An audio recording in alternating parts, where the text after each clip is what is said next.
All right, let's try this now. How about that? How about that? How about that?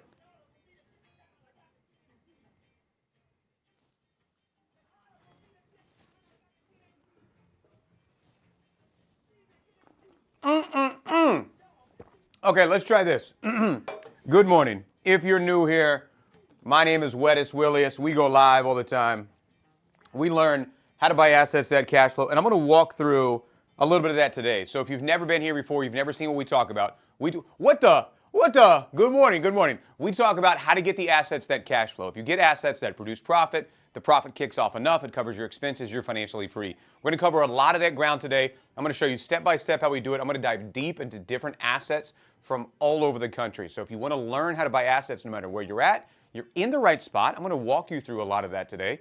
If you want to hang out with us every day, good morning. You're in the right spot. We're going to walk through asset acquisition, tax savings, how you take the tax savings to buy the assets, how the assets kick off the profit, how when you get the assets, you can increase the profit. There's a lot of things that you can do. This is how you get to your financial destination. This is how you get to where you're trying to get to. This is how you get to getting.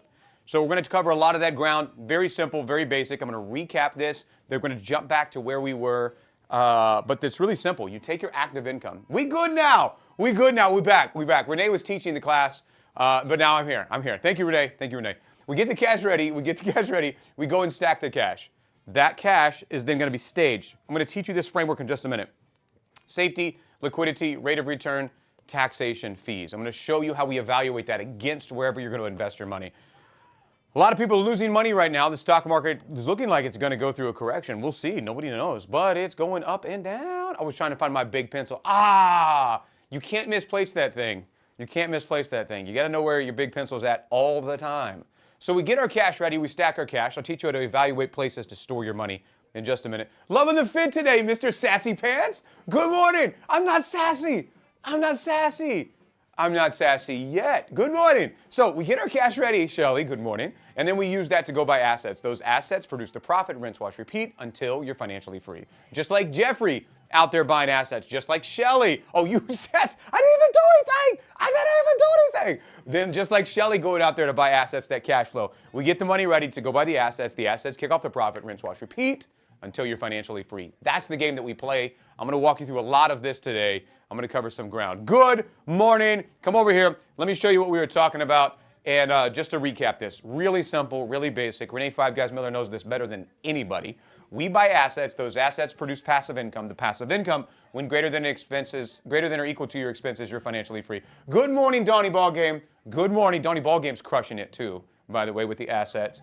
Asset doesn't matter. Rental, storage, Turo car, whatever you're into, that produces profit. The profit, when greater than or equal to whatever your monthly expenses are, that's the name of the game. Good morning, Paula. Speaking of buying up all the assets, Paula, will you leave some assets for the rest of us? Congratulations on the asset you're closing on right now. Good morning, Paula. Good morning, Massachusetts.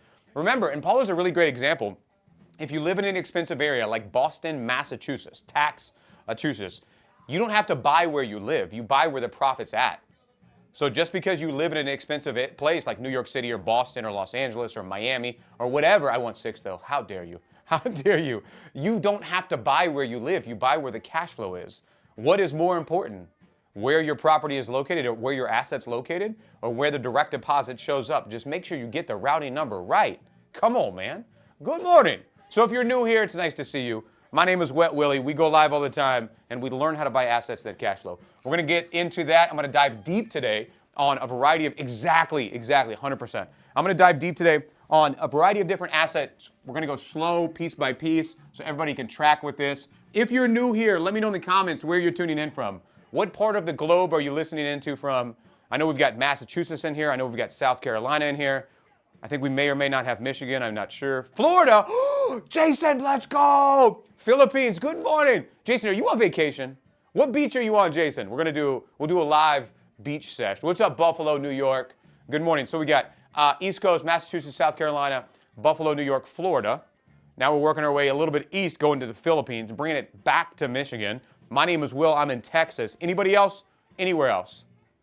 Good morning. Good morning. Missouri? Andrea, Jason just left. Did you get a haircut or something? No. No, what are you doing trying to get a haircut? I didn't get a haircut? What are you talking about? I didn't get a haircut. Come here, let me show you something. Check this out. One of the questions that I get, we haven't covered the good morning Arizona, good morning North Carolina, good morning Georgia. One of the questions we get often is about paying off our house. What's up, Louise from Virginia Beach? Good morning, good morning, good morning. My grandfather always say, you get your ears lowered? I never knew what that meant, but I like it. I like it, Grandpa. Let me show you something. Should we rush to pay off our house? How many of you are sending extra cash to go pay off your house? Good morning, Kentucky Kyle. Good morning. You got a fresh haircut. What are you talking about? Should we rush to pay off our house? Type Y for yes. Type N for no. Do you send extra money to pay off your house? Yes or no? What do you think? Looks nice. Hey girl. Hey, lock in. Should we send extra money to pay off our house? What do you think? Yes, no, I do. If you send extra money to pay down your mortgage, what are you sending extra? Will you give me a number in the chat? $50 a month, less interest, that makes sense. 2 extra payments, $100 a month. How much extra? Let me know in the comments. Give me some numbers. Yes, by the way, you handsome with that haircut. Thank you. Thank you. Now that's how you approach somebody. Everybody take note. That's what I'm talking about. Good morning. Good morning. Every single bit I can, $0 a month, 20 a week, $100 to principal. Okay, let's break this down. Let's answer this question once and for all. Should we send extra cash? Shelly, take notes. Should we send extra money to pay down our mortgage? Come here. Let's walk through this. Let's understand a couple of basics, and then we're going to do the math on all these numbers. So, should we pay off house? Should we pay off house? I don't know. We're going to figure this out. Figure this out together. So let's say that I've got a house. That's my little house on the prairie. And if I've got my house, if I make the minimum payment on my mortgage for 30 years, and I make the minimum payment for 30 years, what does my mortgage balance go to? Let me know in the chat. I got a list going. Good morning. What does my mortgage balance go to?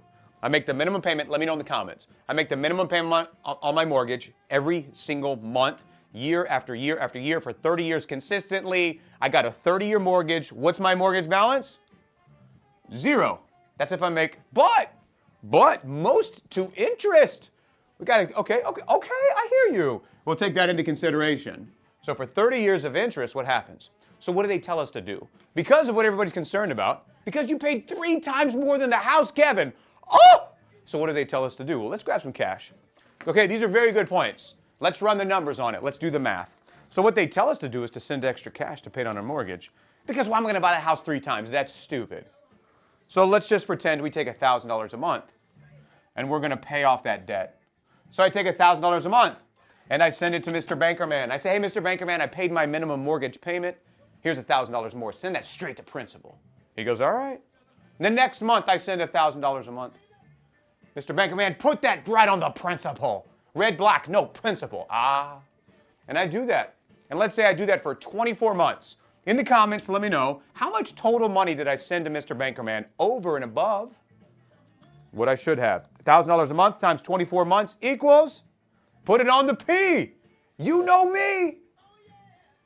If I send $1,000 a month for 24 months, how much money did I send to Mr. Bankerman? Let's get inventory. Anybody know? As I get my stretches in this morning, $1,000 a month times $24,000. I sent Mr. Bankerman $24,000. Now, if we're going to make financial decisions, we need to have a framework that we can lean on that's going to help us make financial decisions. Oftentimes, if we don't have a framework, a process, a procedure, a plan, we're going to lean on our emotions, and our emotions are not good. They can fail us when we need them most. So we're going to use a framework of decision making here. Framework number 1 is going to be risk mitigation. Risk mitigation means I don't want to lose my house. So let's do risk mitigation. Let's say, God forbid, something happens to your income. I don't know, a pandy hits and the entire globe shuts down. You call your boss who says, you're no longer employed here. Nice try. Your business collapses because of the pandy and you no longer have income.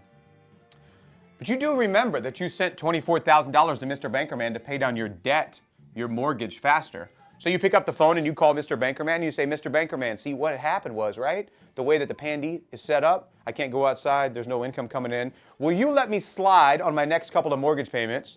Yes or no? Let me know. What's Mr. Bankerman going to say? Yes or no? Hey, can you let me slide? Please don't stop the foreclosure process. Just give me a little grace period. Yes? No. Yes or no? I sent $24,000 over and above my minimum balance. I've got to be one of the #1 customers. I'm just giving this guy extra cash to put it on the P, pay down the principal.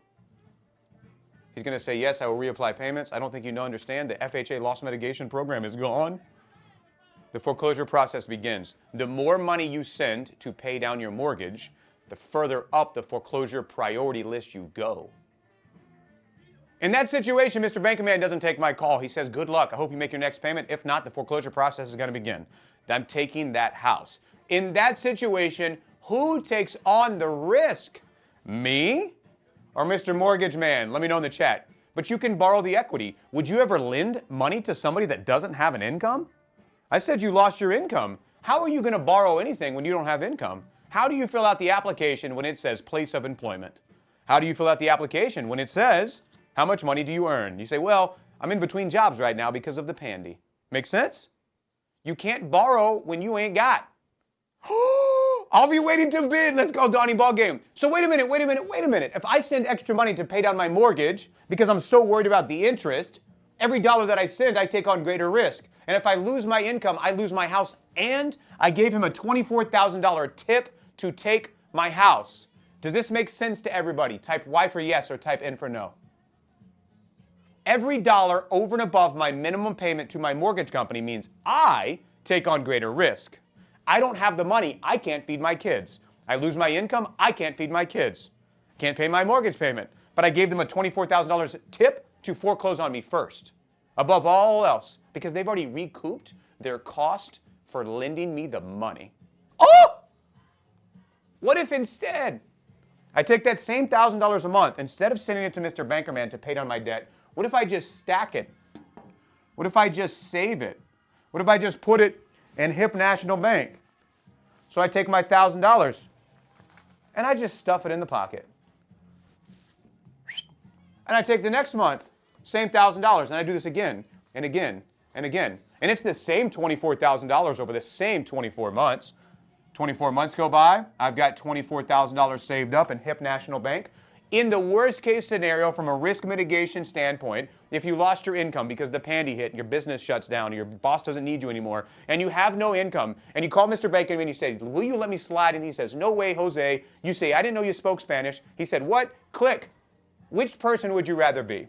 Mr. Bankerman has your $24,000? Type B if you love Mr. Bankerman more than your kids. Or would you rather be the person that's got $24,000 saved up? Type S in the chat. In that kind of situation, which person would you rather be? Put it in safe stocks. Where I come from, we call that an oxymoron. I was a running. You know, me and Jenny was going to invest in the stock market. We was going to buy those stocks that were safe.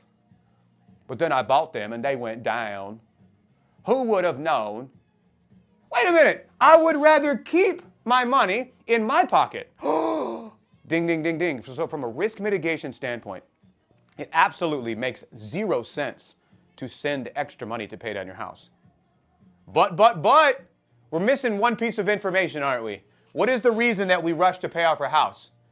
What do they tell us to do? Why do they say pay off your house? Because of the interest, right?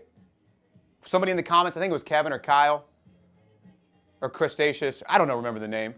But you were saying that with the interest, you buy your house 3 times over. So to save on interest, maybe it was Carrie. Good morning, Carrie. Sorry I called you Kyle or Krusty, but good morning, Carrie. So let's run the numbers on this. If I were to get a mortgage right now, what would my interest rate be? Anybody in the comments? Let me know. American Dream, good morning, Wade. What would my interest rate be? Somebody give me some numbers. I'll take your number and I'll put it on the board. If I was going to get a mortgage right now, what would my interest rate be? 6, Carrie. 5 to 6, Jordan. 6, 3 to 6%. 6.8, 6.5, Noel. 6, 6.5. 7, Carpenter, Clan Dad. 6.25. Just bought a house in April. Awesome. All right, so let's say, by the way, if you're new here, my name is Wet Willie. I go live all the time, and we learn how to buy assets at Cashflow. What we're talking about right now is should we rush to pay off our house, and we're going to run the numbers on it together. If you want to hang out with us every day, just come up here and tap on the follow button. I go live all the time. We learn how to buy assets at Cashflow. We maximize tax savings. We take the tax savings and buy more assets. Cool? If you didn't get a chance to register before I answer this question, and if you want to be in our free class on Saturday, August 8th, the class is free. I haven't done this class in a long time. I don't know when I'm going to do it again, but it's Saturday, August 8th. It's not this Saturday, but it's next Saturday. So how many of you want to learn how to buy assets that cash flow? Just type A in the chat, and then we're going to get to this. On Saturday, August 8th at 9 a.m. Central Time, 10 a.m. Eastern, I'm going to go live. I'm going to teach you 3 things. Number 1, how do I find assets? Where are they? Number 2, once I find it, what do I do with it? How do I evaluate it? How do I know it's going to produce profit before I risk my money? And number 3, speaking of risk, how do I eliminate risk so I can practice the skills without the risk? I'm going to teach you, number 3, how we take fake money and we buy fake AI-generated assets. What? Yeah, you take fake money, it's not real, and you go buy fake assets over and over and over and over and over and over again, so the education comes up and the fear comes down. Oh! Okay, if you want to register, here's how you get registered. It's free. Just go tap on this guy. When it pops up down at the bottom, boop, boop, boop, boop, boop. When it pops up at the bottom, it'll say class. That's where you can register. The class is free, but hear me on this. There's only 200 spots available. It's hosted on Zoom. Why is it on Zoom? So I can share my screen and show you deals behind the scenes. Because it's on Zoom, there's only 200 spots available. So if you can't make it Saturday, August 8th, please don't register. I don't want you to take somebody's spot that can be there when you can't. But if you can be there, cool. Go register somewhere down here. Tap on this. When it pops up, you're good to go. All right, let's get back to this. Once you get registered, say done in the chat.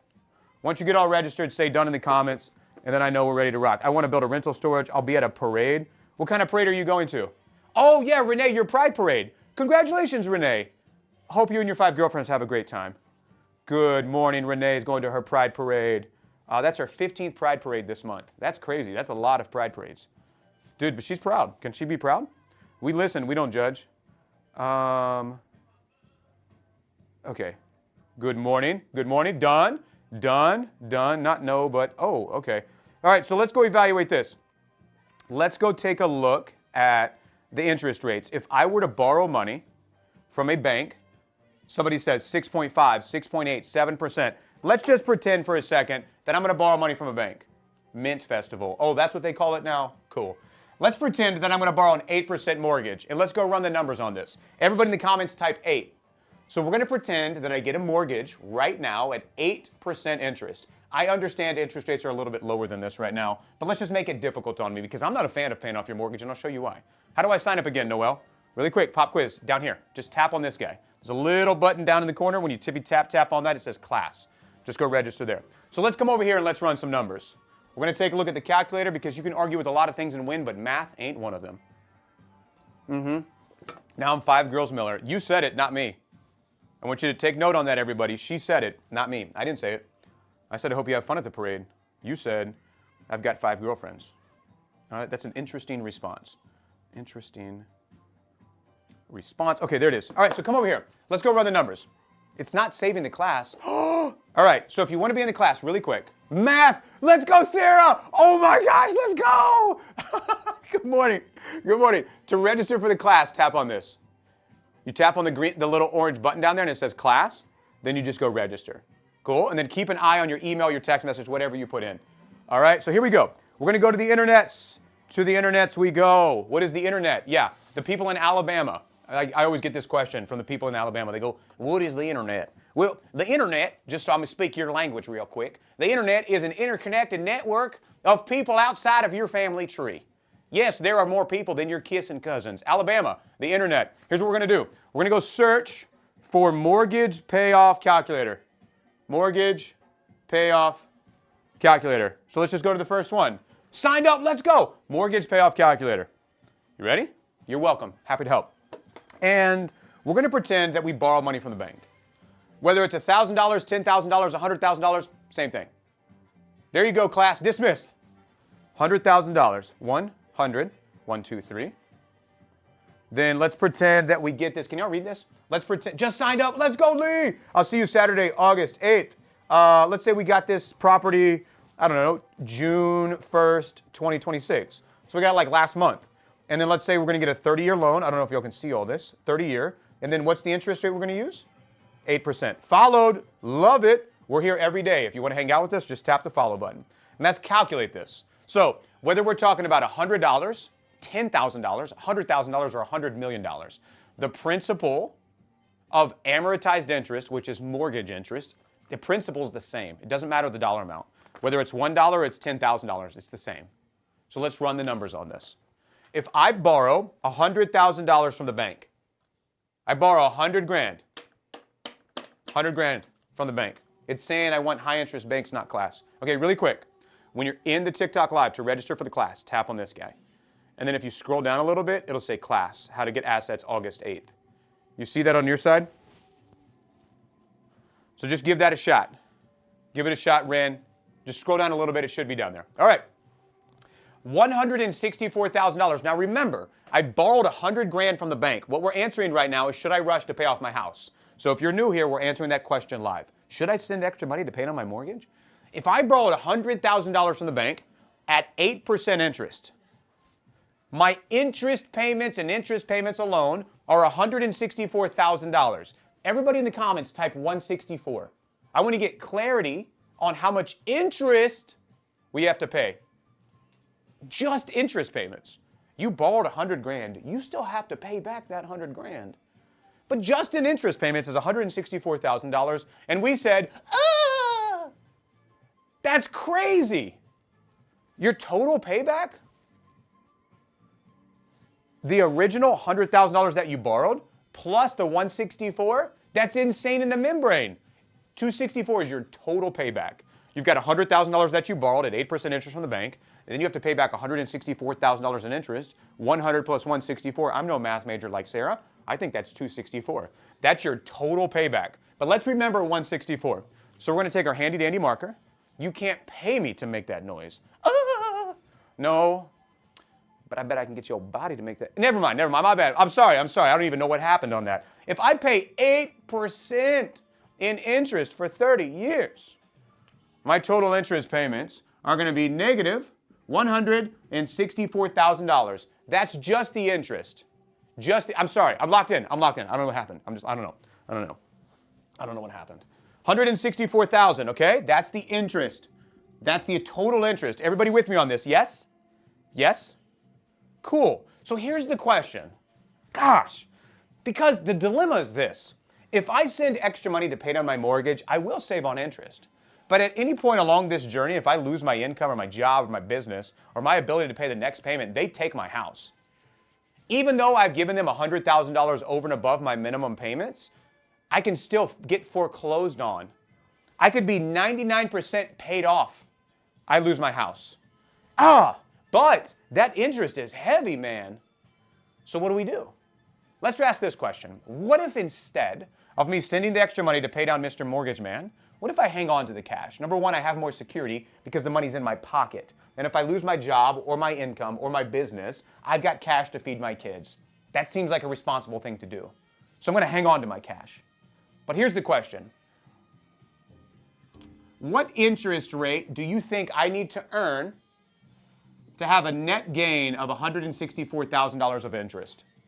If it cost me 8% and that cost me 164, if I just want to make 164 and break even, what amount of interest do you think I need to earn? Let me know in the chat.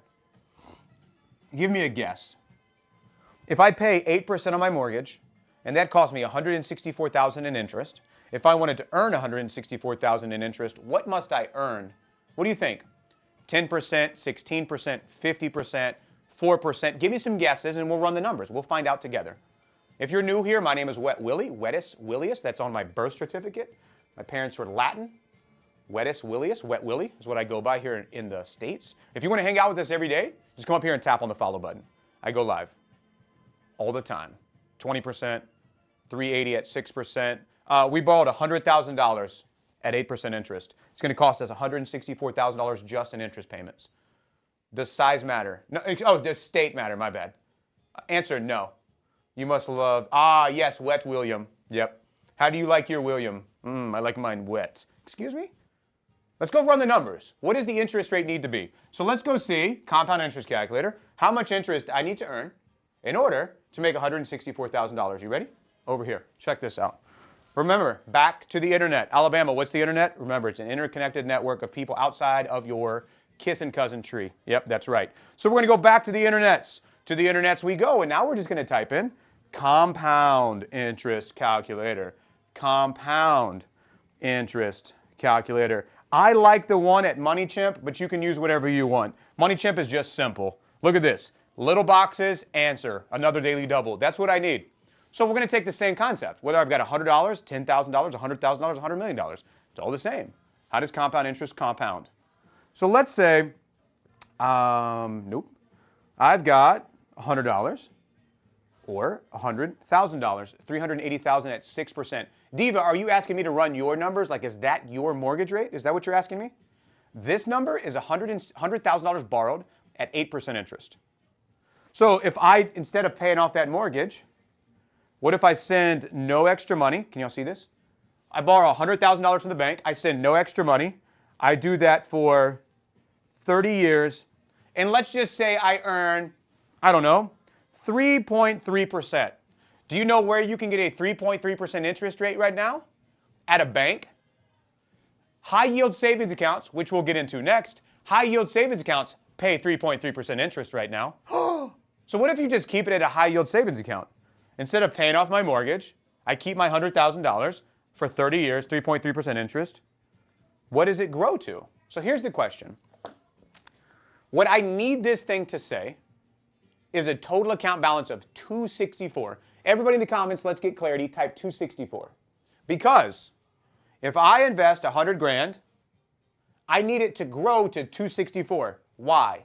Because if I don't pay off my mortgage, I'm going to incur $164,000 in interest. So I need to get to 264 to take the $164,000 in profit and pay off the interest, and I break even. Make sense? Cool. Buenos días, hermano. Hola, mi amigo. Hola. Me llamo El Guapo. See? See. So here we go. Now we're going to calculate this thing. I need this number to say 264.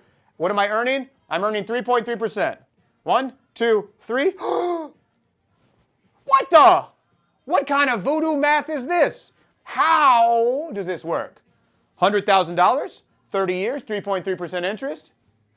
I have a total account balance of 264. That means that my 3.3% interest netted me a gain of $164,000 in interest. Does this make sense? Type Y for yes, type N for no.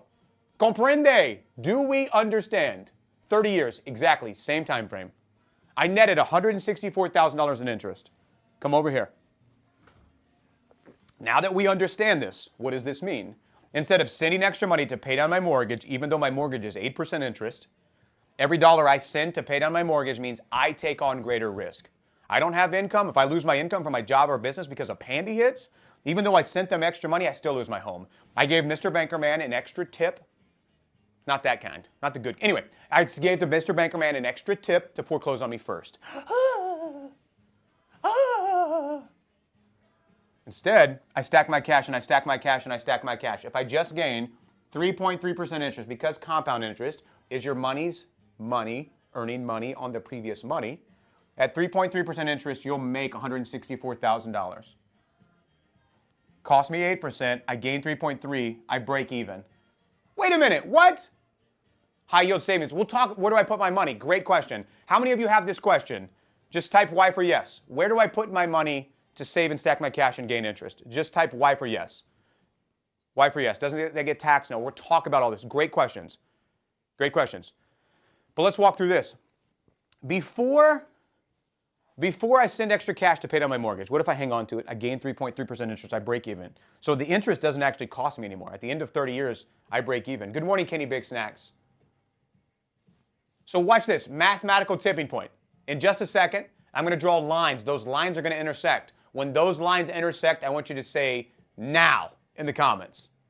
Now in the comments. So instead of me sending money to pay down my mortgage, I stack my cash and I stack my cash and I stack my cash, stacking my cash, knowing that my interest just needs to do this to break even. And I stack my cash and I stack my cash and I stack my cash. Then I reach a mathematical tipping point. When the amount of debt that I owe has been paid down naturally, organically, grass-fed, free range, because I make the minimum payment on my mortgage. And at the exact same time, howdy Paige, good morning sunshine. And at the exact same time, I'm stacking my cash, stacking my cash, stacking my cash. And there's a mathematical tipping point when the amount of debt that I owe is going down and the amount of cash that I have on hand, that mathematical tipping point is when they're the same number. And I have an option. I can choose at this moment in time to pay off my house. Do you see how you still pay it off faster than 30 years? Yes or no? So if your goal is to pay off your house faster, maintain control of your cash and still pay off your house faster. This is option A. Option B. You take a look at the mathematical tipping point. You've got cash, you've got debt, you could cut a check and pay it off, or you could let that cash continue to accumulate, grow, and you let that debt continue to chip away and go down. And at the end of 30 years, your mortgage, your debt is adios vamonos, it's gone.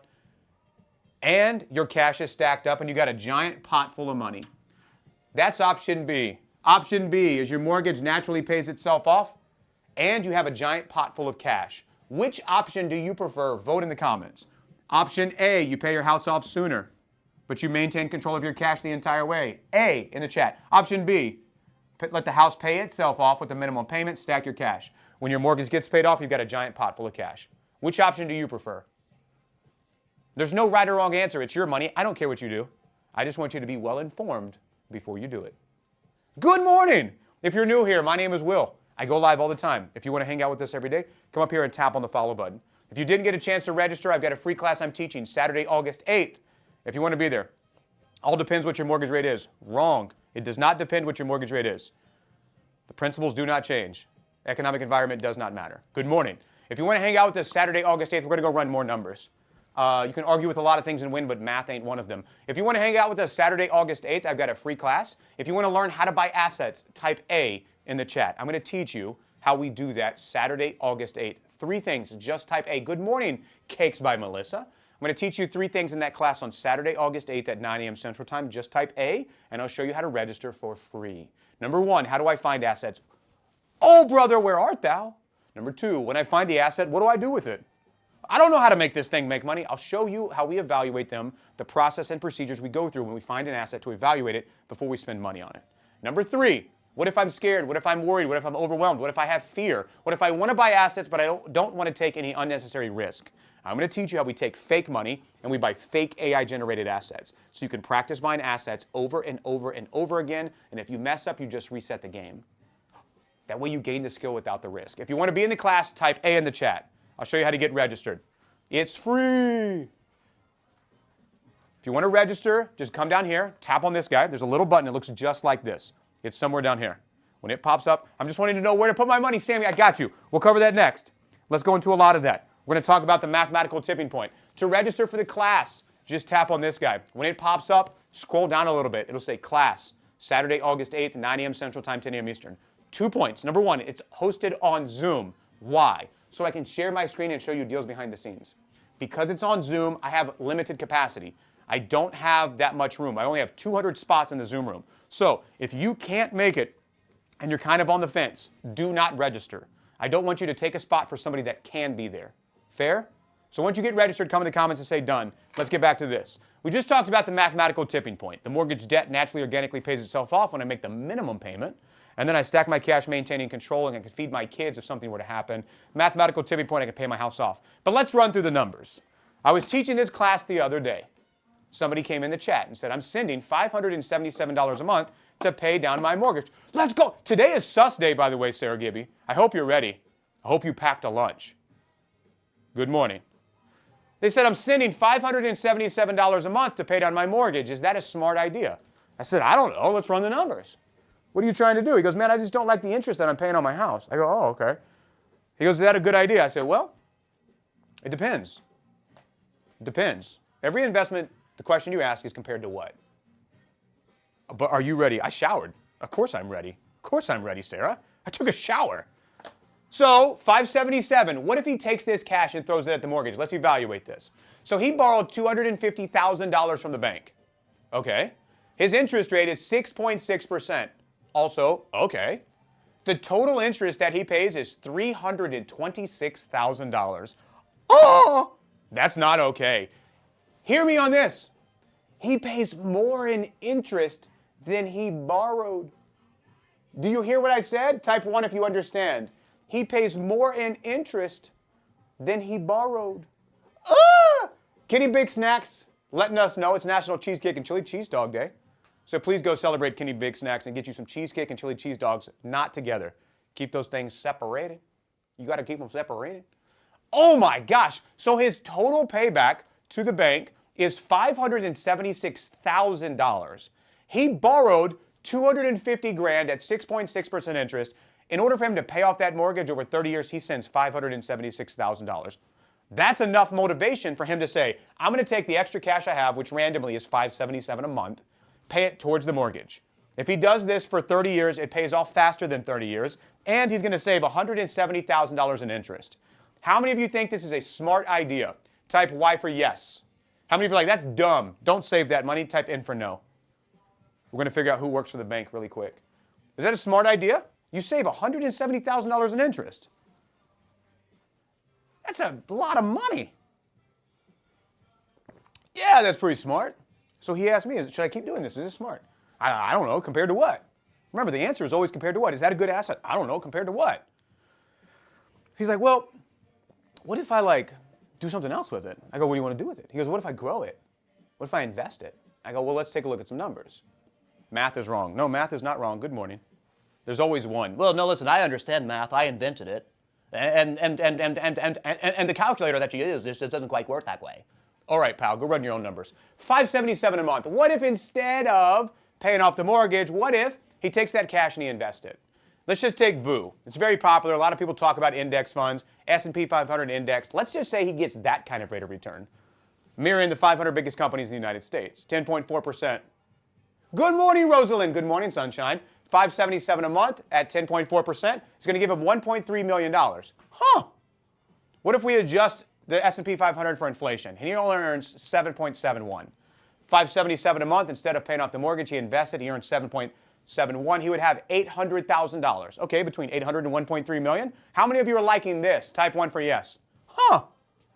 What if he just throws that in a high-yield savings account, earning between 3.7 and 4.1? Good morning, Lisa Marie. Good morning, San Antonio.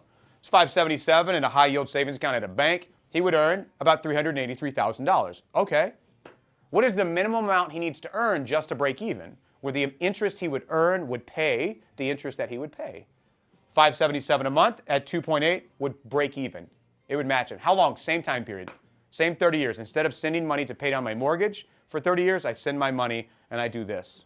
So let's take inventory really quick. Option A is that he can take that $577 a month, pay down the mortgage. Instead of paying $326,000 in interest, he saves $170,000. Or he can take that $577 and invest it in a variety of different ways and earn, I don't know, between $500,000 and $1.3 million. What do you prefer? Top or bottom? Let me know in the chat. What do you prefer, top or bottom? If you're a top person, type top. If you're a bottom person, type bottom. What do you prefer? Top or bottom? Let me know. Love that pencil. Thank you. Top, bottom, bottom. What do you prefer, top or bottom?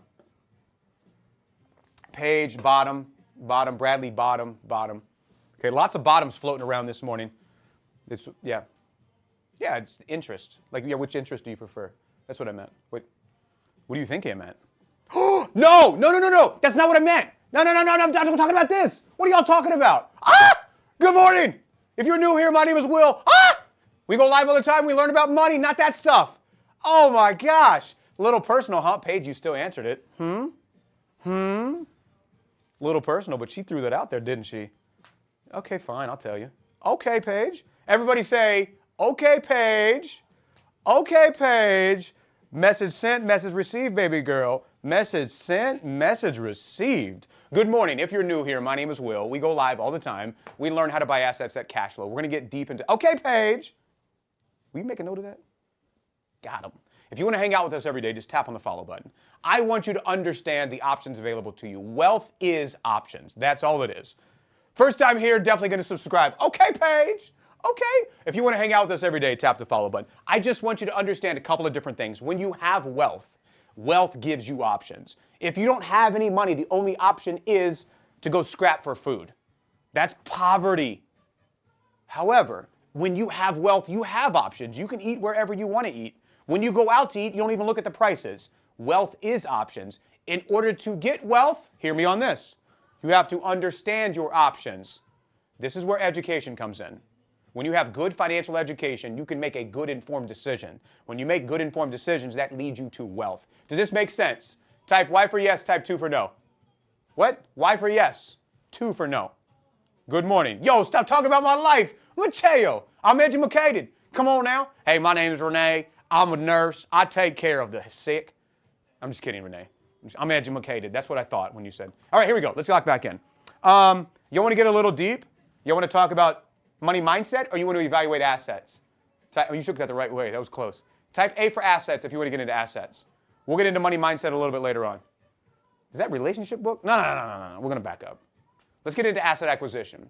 Let me show you some of this stuff. Let's go evaluate some foreclosures live. Here's what we're going to do next. I'm going to talk about foreclosures. I'll teach you how we find and evaluate them no matter where you live, no matter what state you're in. I'll show you how we do that. Then we'll get into storage units. I'll teach you how we evaluate self-storage and a variety of different assets. Read that book again. Hey. And then I'll teach you a variety of different ways that we accumulate assets. Oftentimes when I teach assets, people are like, where do I get the money to buy the assets? I'm going to show you then how we use tax savings to go find the cash to then buy the assets. And I'll give you a couple of case studies. In case you're new here, my name is Will. I own a CPA tax firm. I'm in all 50 states. I see into the financials of a lot of different businesses. I'm going to show you how we accelerate time, how we get people to a financial goal faster by maximizing tax savings than buying assets. But we're going to start with assets. If you didn't get a chance to register, I've got a free class Saturday, August 8th. Next Saturday. If you want to register for free, go down here and tap on the button. When you tap on this, it pops up. Scroll a little bit. It says class, August 8th. Go register. All right, let's go take a look. I'm going to teach you in 5 steps or less how to evaluate a foreclosure. Then we're going to test if what I teach you is actually real. I'll take everything that I tell you step by step. I'll go to the internet and I will follow my own instructions. And if my instructions work, we will find foreclosures to evaluate together. If it doesn't work, you're going to know I'm blowing smoke up your butt. Paige is like, I'm in. But for everybody else, you're going to be like, okay, I'm out. So here we go. Let's go learn how to find and evaluate foreclosures. 5 steps or less. And we'll walk through it live right now. Good morning. Be there or be square. Yeah, the class is free. Saturday, August 8th, somewhere down here. Tap on this little button at the bottom. Boop. Then it says class. So that's all you got to do. Just tap on this. Boop. Good morning. All right. So let's take a look at this. Foreclosures, 5 steps or less. We're going to jump over here. Before I do that, in the comments, where are you tuning in from? What state are you in? Let me know in the chat. What state are you tuning in from? Good morning. What state are you in? My name is Will. I'm in Texas. It's nice to meet you. Hell yeah! Let's afford some golf. Good morning, Tennessee. Good morning, New Jersey. Good morning, Massachusetts. Good morning, Chicago. Good morning, good morning. Okay. All right. Where are we tuning in from?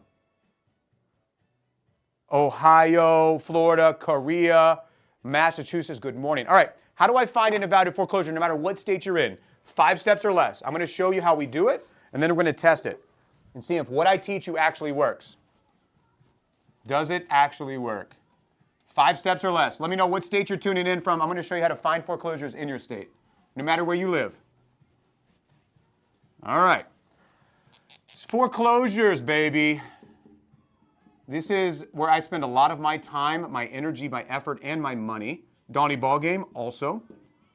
We've got several people in the group that are doing this. How do I find and evaluate foreclosures in 5 steps? Pennsylvania, Ohio, Arkansas. Step number 1 is you need to know where you live. Some of you have figured that out. Those in Alabama, just look at the map. And then wherever the little blue dot is on the map, that's where you live. Okay? Everybody else, know where you live. You go to the internet. You search who maintains property records in your state. You're going to search for who maintains property records in your state. Who maintains property records in your state? Who maintains property records in Tennessee? Who maintains property records in Ohio? Who maintains property records? By law, somebody in your state is keeping records of all the properties. FYI, when we click the class, it just, what? Okay, let's take a look at this. To register for the class, you just tap on this guy. When you tap on this little orange bubble, boop, it pops up. If it doesn't pop up for you, like check your internet or something, but it should do that. I don't know if you can see it. Okay, so the principle that I want you to understand is that somebody in your state, by laws, maintains property records. In my state of Texas, I go to the internet, to the Googs. Who maintains property records in Texas? That's going to be my source. Whatever the answer is, whoever is in charge by law of maintaining property records, that's where you're going to go. I live in Texas, so the county clerk maintains property records. Cool? Cool. It popped up, click class, it just spins. Huh. I'll take a look at it. So then I'm going to go to the county clerk's office, and then I'm going to find the list of foreclosures. I'm teaching you live right now how to find and evaluate foreclosures in 5 steps or less. I'm going to give you an example, and then we're going to test what I teach to see if it works for you. Same in Tennessee. Let's go. So let's go do this live right now. I find the list of foreclosures. We're on step 3. We're going to do this in 5 steps, then we're going to test it. Let's jump over here. Let's take a look at this bad boy. So principle number 1 I want you to understand is that foreclosures are becoming more and more popular. It is accelerating because they're getting rid of a lot of the programs that have protected people. Some people, I think for good reasons. Some people have not paid their mortgage in 6 years. So they got rid of the FHA loss mitigation program where the government was paying for their house. Is it fair, type Y for yes, type N for no, that if somebody doesn't pay their mortgage payment for 6 years, that we finally take the home from them? I don't know. Yes or no? What do you think? 6 years of non-payment for a mortgage, somebody's paying that bill. Currently, or previously, it was the United States taxpayers. That's us. If you don't pay your mortgage for 6 years, something's going to happen, right? Okay, so that's what's happening. So there's a rise in foreclosures. It is becoming a lot of people. Well, let's evaluate it. So who maintains property records in your state? You go to that source, you look for the list. This is what it looks like. This is a foreclosure announcement. By law, they have to announce, hear ye, we have thy foreclosure. So this is what it looks like. It says notice of acceleration and notice of trustee sale. Good morning, Dana. I like the haircut. Dana, do you like the haircut enough to call me back? Oh, good morning. Good morning, sunshine. On the foreclosure announcement, I'm looking for, what is the thing? When Sarah Gibbons wakes up first thing in the morning, what does she look for? Does anybody know? What's the first letter? Let me know in the comments. Let me know in the chat. What does Sarah Gibbons look for? The D. Jason, Renee, everybody in the comments type D. Come back over here. When Sarah Gibbons wakes up, and you may not know Sarah, like I know Sarah. When she wakes up first thing in the morning, what she looks for, Paula, is the D. Everybody type D in the chat. D. D. That's right. DJ Danny Blaze. She looks for the D. There she is. There she is. Gentlemen, if you've got the D for her, slide in her DMs right now. Just say, Daddy's home. Send me a screenshot. I'll send you a free foreclosure training. Sarah Gibbons is in the chat. Slide into her DMs. Say, Daddy's home. I'll send you a free foreclosure training. So Sarah Gibbons, when she wakes up first thing in the morning, she's looking for the D. She goes, where's the D? Give it to me. Okay, relax. We're going to look for something similar but not the same. We're going to look for the debt. When I find a foreclosure announcement, I want to know the debt. Daddy's home. Let's go, Maggie. Okay. Okay, Maggie. Okay. So on the foreclosure announcement, I'm looking for the debt. Does anybody happen to see what the debt may be? Type the number in the chat. Good morning, Paige. Good morning. Does anybody see what the debt might be? Type the number in the chat. Maggie, let's go, Maggie. I see you, girl. I see you, girl. Cheers. I'm not even mad. I'm impressed. $54,000. $54,000. Bradley, this is going to be the opening bid, and it's on the announcement, unless they got extra debt, which I'm going to show you how to find in just a second.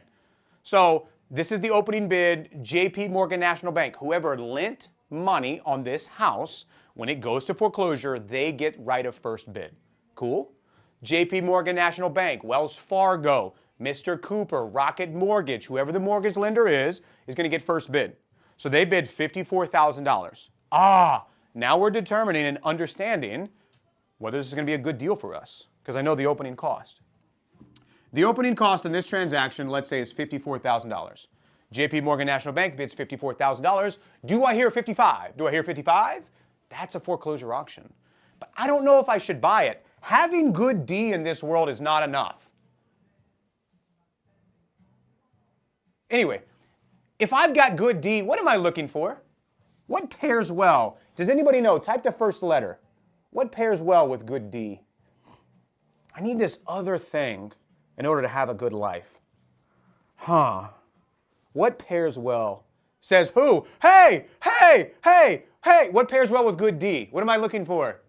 Hey, yo! I'm looking for the V. What are y'all talking about in the chat? Everybody type V. If I've got good D, I'm looking for good V. Everybody type V. Sarah knows. DV pairing. DV pairing. Page is out of control. V. I'm looking for the V. The value, that's right, Maggie. I don't know what some of these people are talking about. The value, naturally. Y'all need to lock in. It's Thursday morning. It's 8:40 a.m. Central Time, 9:40 a.m. Eastern Time. What are y'all doing? Goodness gracious. Go get your Bible and come back. Good grief. So I need to figure out what the value is on this asset. All I heard was D&V. All I heard was D&V. I got to figure out what the value is. So on the foreclosure announcement, I'm going to look for the address. And then I'm going to take the address and I'm going to go estimate what the value might be. And I can do this a variety of different ways. I can call a real estate agent. I can pull comps. I can go to Zillow. I just want a ballpark estimate in 2 to 3 minutes to determine if I should invest 2 to 3 hours. I'm thinking margarita time. Let's go. So in this situation, I find the county appraisal notice. The county appraisal notice says this thing's worth $277,000. Bible's my lap as I watch. Let's go. Let's go, Paige. I got you. 277 is maybe the projected value. If that's true, and the opening bid is $54,000, what is my potential profit? Let me know in the chat. 277 minus 54, what's my potential profit? In the comments, let me know, how big is my PP? If I've got $54,000 in debt and my value is 277, what is the size of my PP? 223. Is my PP big enough for us to continue researching this? Yes or no? Type yes if it's big enough. Big, or just say big. Is this big enough for you? Just type big in the chat. $223,000 in potential profit on a foreclosure that we're evaluating live right now? Oh! Could you, come on, Eddie, let's go. Yes, DVPP growth. That's amazing, right? So I've got debt. That's the opening bid on the foreclosure. I figured out the value. That means my potential profit, my PP, is 223. I'm in. Let's go buy this thing. We're ready to rock and roll. One of the questions I get at this point in the journey is, can I borrow money to go buy a foreclosure? Answer, of course, you can. However, you need to do it before the auction. On the day of the auction, you need to have cash equivalent. In the state of Texas, you got to have cashier's checks. Don't ever walk around with cash, like big old duffel bag full of cash. If you do, let me know your route. Let me send Guido to follow you. No, I'm just kidding. I'm just kidding. So $277,000, $223,000 in potential profit. I like it. I got my money ready. But before I go and bid on this thing, we need to look for one more thing. We're going to go look for liens. Everybody type L in the chat. L in the comments. We need to go look for one more thing before we go bid on this thing. Let's break down what this means, and then we'll get to some of the other good stuff. Lien. Type L in the comments. A lien is a debt. A debt is a lien.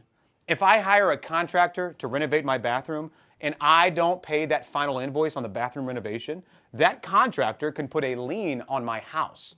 They can say, hey, this guy signed this contract. Here's the unpaid invoice. The county was going to look at it and they go, yeah, okay. So they put a lien on the property. When I sell my house, that contractor would finally get paid for the debt that I owe him. That's a lien. So if I'm going to go buy foreclosures, I need to look for liens. I need to find if there's any unpaid debts that I might be responsible for as the new owner. Make sense? That's why we look for liens.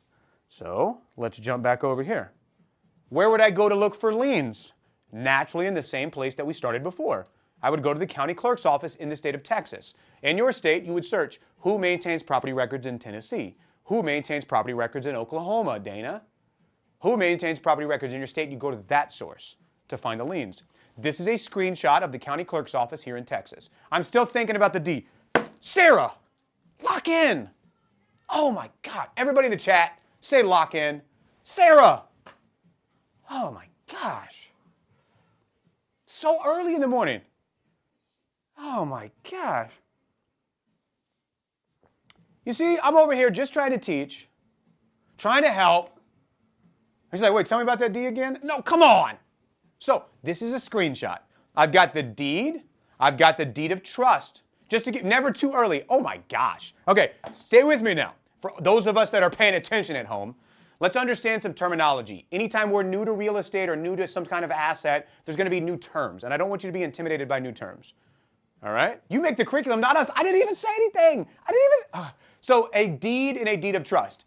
Deed is an ownership document. That means who owns the house. Let me give you like a different example. For example, like when you buy a car, you get a car title. The car title says who owns the car. When you get a deed, the deed says who owns the house. What's another? A birth certificate. Whenever your baby is born, they give you a birth certificate. It says who owns the baby. You getting this? Okay, like when you get married, the marriage certificate says who owns the bride. Right? You get the idea? Marriage certificate, ownership documents. Got it. So deed, what did he say? What was that? Huh? It's the ownership document. The deed of trust, that's the contract saying there's debt connected to the deed. So that means there's debt on this. What if there's two brides? Frank, I don't know, man, you are in some enemy territory. Stay strong, brother. Deed of trust, that's debt. What we're looking for is down here, that's a lien. That's additional debt attached to the property. So let's go put our ojos on this bad boy. Let's go look this up. I open up the lien. The lien is $50,000. The lien is from fire damage. Oh! So I've got $223,000 in potential profit on this, minus $50,000. Now I'm at $173,000 in potential profit. But it's got a lien on it. That's a fire damage lien. So let's take inventory really quick. I don't know what's happening in there. Fire damage lien. That means there was fire damage on the house. That means I don't know what is remaining on this house because they didn't pay the final invoice to mitigate, to fix the fire damage. So I know for sure there's probably still fire damage. Where there is fire, there is what? When fire is hot, it creates what? And that stuff gets in the, what does that mean? It means firemen. Sarah, no. It means there's smoke. Everybody say smoke. Wet. No, not wet. There's fire. Then there's smoke. Everybody say smoke. Oh my gosh, everybody's off track. Who did this? Who did this to them? Water damage? Maybe. So think about that. It's great. So when you have fire, you call the firemen. And the big, strong firemen with their big red trucks pull up. And the big, strong firemen get out their big hoses. When a fireman squirts his hose, what comes out? Let me know in the chat. When a fireman, they got those big hoses too, man. They got those big hoses. Hey, you hold me. It takes 3 or 4 firemen to hold one hose. That's how big their hoses are. They got to, come on, you got me good. What comes out of their hose? When a fireman squirts, what comes out of the hose? Let me know in the chat. What is it? It's getting wild. Do firemen not put out fires? How is this wild? Water. Answer is water. So now I have got fire damage. I've got child support. I got fire damage. I've got smoke damage. I've got water damage. When water sits in a dark place inside of the house, what does it grow? I'm just trying to get inventory of the type of stuff I'm going to have to deal with. Oh, I was thinking, yeah. I didn't study for this. Mold. So if I buy this foreclosure and it's got a fire damage lien, it's not just the unpaid lien. It's also everything that comes along with it. Some of y'all need Jesus. Lord have mercy. Or whatever they do. I've got fire damage. I've got smoke damage. I've got water damage. I've got mold damage. I've got enough reasons that I'm going to dip like a chip. I have no experience mitigating fire damage, but I have Jesus. I don't know what's going to help you now, brother. Listen here now. I've got all kinds of problems on this foreclosure. Therefore, I'm going to pass. Everybody in the chat say pass. My $223,000 in potential profit dipped. And then I have to deal with this.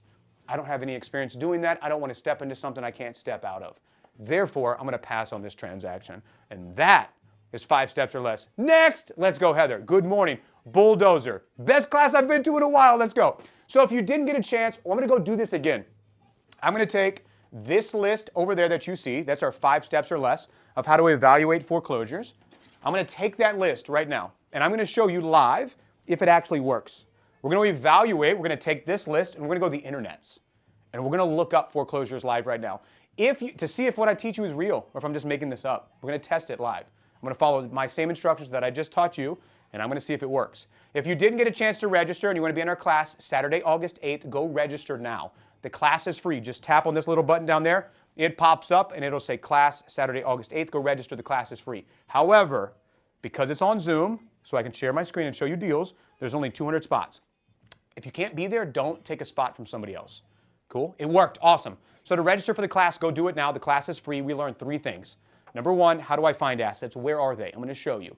Number 2, when I find it, how do I know it produces profit? I'm going to teach you our processes to evaluate those deals. And number 3, what if I'm scared, worried, overwhelmed, uncertain? I don't want to take any unnecessary risk. I don't want to lose my butt buying assets. I'm going to teach you how we take fake money and buy fake AI-generated assets. Cool? If you want to hang out with us, come down here. Good morning. I might have registered 2 times. Maggie! I only have 200 spots in the room, so Maggie might be there twice. So Maggie, you better take twice the amount of notes. Cool? Oh my gosh. Who's the author that wrote the book, Where Are the Customer Yachts? I don't remember. The book was written in like the 1940s. It's a really great book on why the financial industry is not your best friend. But just search Where Are the Customer Yachts, and it's from like the 1940s. All right, let's go test it. We're going to see if what I taught you, 5 steps or less on finding and evaluating foreclosures, if it actually works. Step number 1, who maintains property records? Step number 2, go to the source. Step number 3, find the list, look for the D, the V, and find the PP. You ready? Here we go. Where are you? I am right here. Good morning. My name is Will. I'm in Texas. If you're new here, let me know in the comments. Where are you tuning in from? Ready, ready, ready. I am here. Ready. Okay, Maggie. South Carolina. Good morning, South Carolina. Good morning. I was just in Charleston. Charleston's beautiful. Glad I'm in. Love it. Love it. I'm so excited to be there. I'll be there twice. Things in Texas are big. Lori. Everybody say Lori. Oh. Good morning, Pennsylvania. Good morning, Illinois. Good morning, California, Spain. I'm just kidding, Shelly. I said that for you. I said that for you. I'm just kidding, Shelly. I'm just kidding. I was wondering if she's still here. She's here. She's here. Always listening. All right. Let's go to the internets. Florida, Oregon, Jonesboro. I was not just in Charleston. I was just kidding. Shelly, do not hurt me. All right. Good morning. The Woodlands. I'm in Austin, Texas. So if you're in the Woodlands, you're 2 Buc-ee's away from me. I measure everything in the number of Buc-ee's away. Michigan. Good morning. Why are you always rage baiting me? It worked too. I was just making sure you're still awake. So check this out. We're going to take this. Hi from Somalia. Good morning, Somalia. So we go to our screen. These are the notes that you should have been taking. Step number 1, who maintains property records in your state? All right, let's see if it works. So we go to the internets. Tennessee, good morning, 3 Buc-ee's away. Let's go. So we go to the internets. Jason, who maintains property records in Texas? If you want to take screenshots or screen record, I highly recommend you take a look at this. Buc-ee's measurements. You are a gentleman and a scholar. Good morning, Lucky P. Florida, good morning. We search who maintains property records in Florida. Who maintains property records in Tennessee? Who maintains property records? Search that. That's what I searched. Let's see what the answer is. The answer is the county clerk. I live in Texas. So I'm in Austin, Williamson County, Travis County, Hayes County, Buda County, Llano County. If I lived in the Woodlands, maybe I'm looking at Montgomery County, Harris County. I'm going to look in the counties at the county clerk's site to find what's my next piece of information. Number 2, the source. Well, I know it's the county. Gotta run. Thank you. See you later, Paige. Now I'm going to go look for the list. The list. All right, so now let's go to Dallas County Clerk. Let's jump up to Dallas County. Do you teach about investing money in stocks and other things? We talk about that from time to time. In just a minute, I'm going to give you a 5-part framework to help you decide on stuff like that. If I was going to invest in stocks, I would set it and forget it. I would evaluate it one time, some ETFs, which we'll talk about in just a minute. And I would determine whatever it is that you want to invest in, and I would set it and not look at it, and just autopilot it. We'll talk about dollar cost averaging, all of those things. But we're looking at foreclosures. I'll get to that in a minute, Maggie. I go to Dallas County Clerk. Have a great day. Hey, go get sunburned, baby. Go drink some margaritas. Enjoy the ocean. Love it, love it, love it. So, Dallas County Clerk. Boop. We're going to open this up. We're going to look for foreclosures. Dallas County Clerk, this is their website. Does anybody see a button that might have foreclosures behind it? Just type F in the chat if you see it. Glad I found you. Maggie, I'm glad I found you. Welcome, Maggie. Good morning. Does anybody see a button? Type F. And if the rest of you want to hang out with Maggie and I, just come up here and tap on the follow button. We go live all the time. We learn how to buy assets at Cashflow. Talk about a bunch of stuff. Now, it's not always going to be this easy. Understand, the more difficult a task, the less competition. I'm not saying we pray for difficulty, but I am saying when difficulty arises, one of the reminders that keeps me going is this is when the other people quit. Little mindset. Let's tap on the foreclosure button. Let's go take a look. See. Positive energy. Let's go take a look. See. So I hit the foreclosure button. Oh my gosh. Look at this. It says find foreclosure notices. This is where it is. This is where they keep the foreclosures. It feels like Christmas time. So now let's go take a look. Let's open this up. Bing, bing, bing, bing. Oh my gosh. Should we open up one of the foreclosures? Yes or no? Type Y for yes if you want to evaluate one live. Type in for no. What do you think? Gotta run. You're welcome. Happy to help. He's still at it. This guy, he won't quit. Yes? Oh yeah, Heather. GG, Zach. All right, here we go. Let's take a look at Mesquite. Let's see what Mosquito's looking like. All right, so now we got Mesquite in here. It says notice of substitute trustee sale. What am I looking for? Let's go to our notes. Remember, what I'm teaching you, does it actually work? Step number one. Step number one, who maintains property records in your state? Step number two, go to the source. For me, that's county clerk. Step number three, find the list. We did that. We found the announcement. Step number four, we're looking for the debt and the value. So let's go do those two steps. I hope you're taking notes. So we're back over here. Boop. Back over here. Let's see. We're looking for the debt. We're looking for the debt. We're looking for the debt. We're looking for the debt. We're looking for the debt. Looking for the debt. Looking for the debt. Sorry. Okay, here we go. Does anybody see the debt? Does anybody see the debt? What is the dollar amount? When you see the dollar amount, type it in the chat. Good morning. When you see the dollar amount, type it in the chat. Sarah! Sarah! Good morning. Oh my gosh. $104,000. Sarah, eyes up here. 104. Okay, so that's going to be your opening bid. Let's take inventory of this. Let's evaluate it together. We're going to hop over to our notepad. And we're going to say the D is negative 104. All right? Dude, Sarah just can't help it. $104,000. 104 grand. Okay, cool. $104,000. Now I got to look for the, what am I looking for now? I found the D. What am I looking for, chat? Let me know. I'm looking for the, what comes after D? If you've got good, strong D, what do you pair it with? What goes with the D? It's like God created it this way. I don't know, man. Good V. V, that's right. Everybody type V. Yeah. What information would I utilize to help me determine the value of the asset? Maybe the address? The address that's on the announcement? So we're going to take that address and we're going to go search. Let's go see what the value of this asset might be. Like hand to glove. It's a great combo. It's like lemon tuna fish. What, do you prefer spaghetti and meatball? So here we go. Let's go look at the value of this bad boy. Go into the Zillers. This is the asset. Look at this. This is the deal. This is the number. Zillow says this thing is worth $334,000. I don't know. I don't know if that's true. But let's put it on the board. Do I have recorded videos? Maggie, excuse me. Everybody say, excuse me. Oh my gosh. Of course I do. Good morning. Good morning.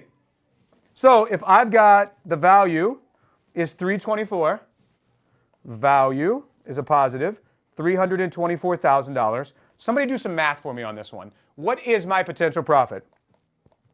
What is my potential profit in this transaction?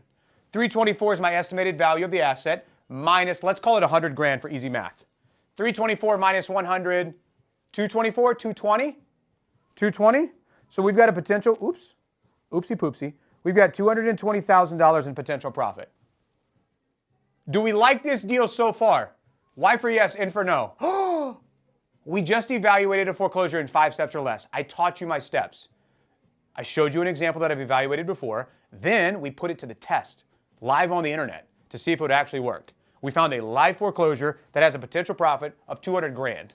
Oh! This is what happens every single month. So far, great point. I'm gonna go look for the liens. You wanna go deeper?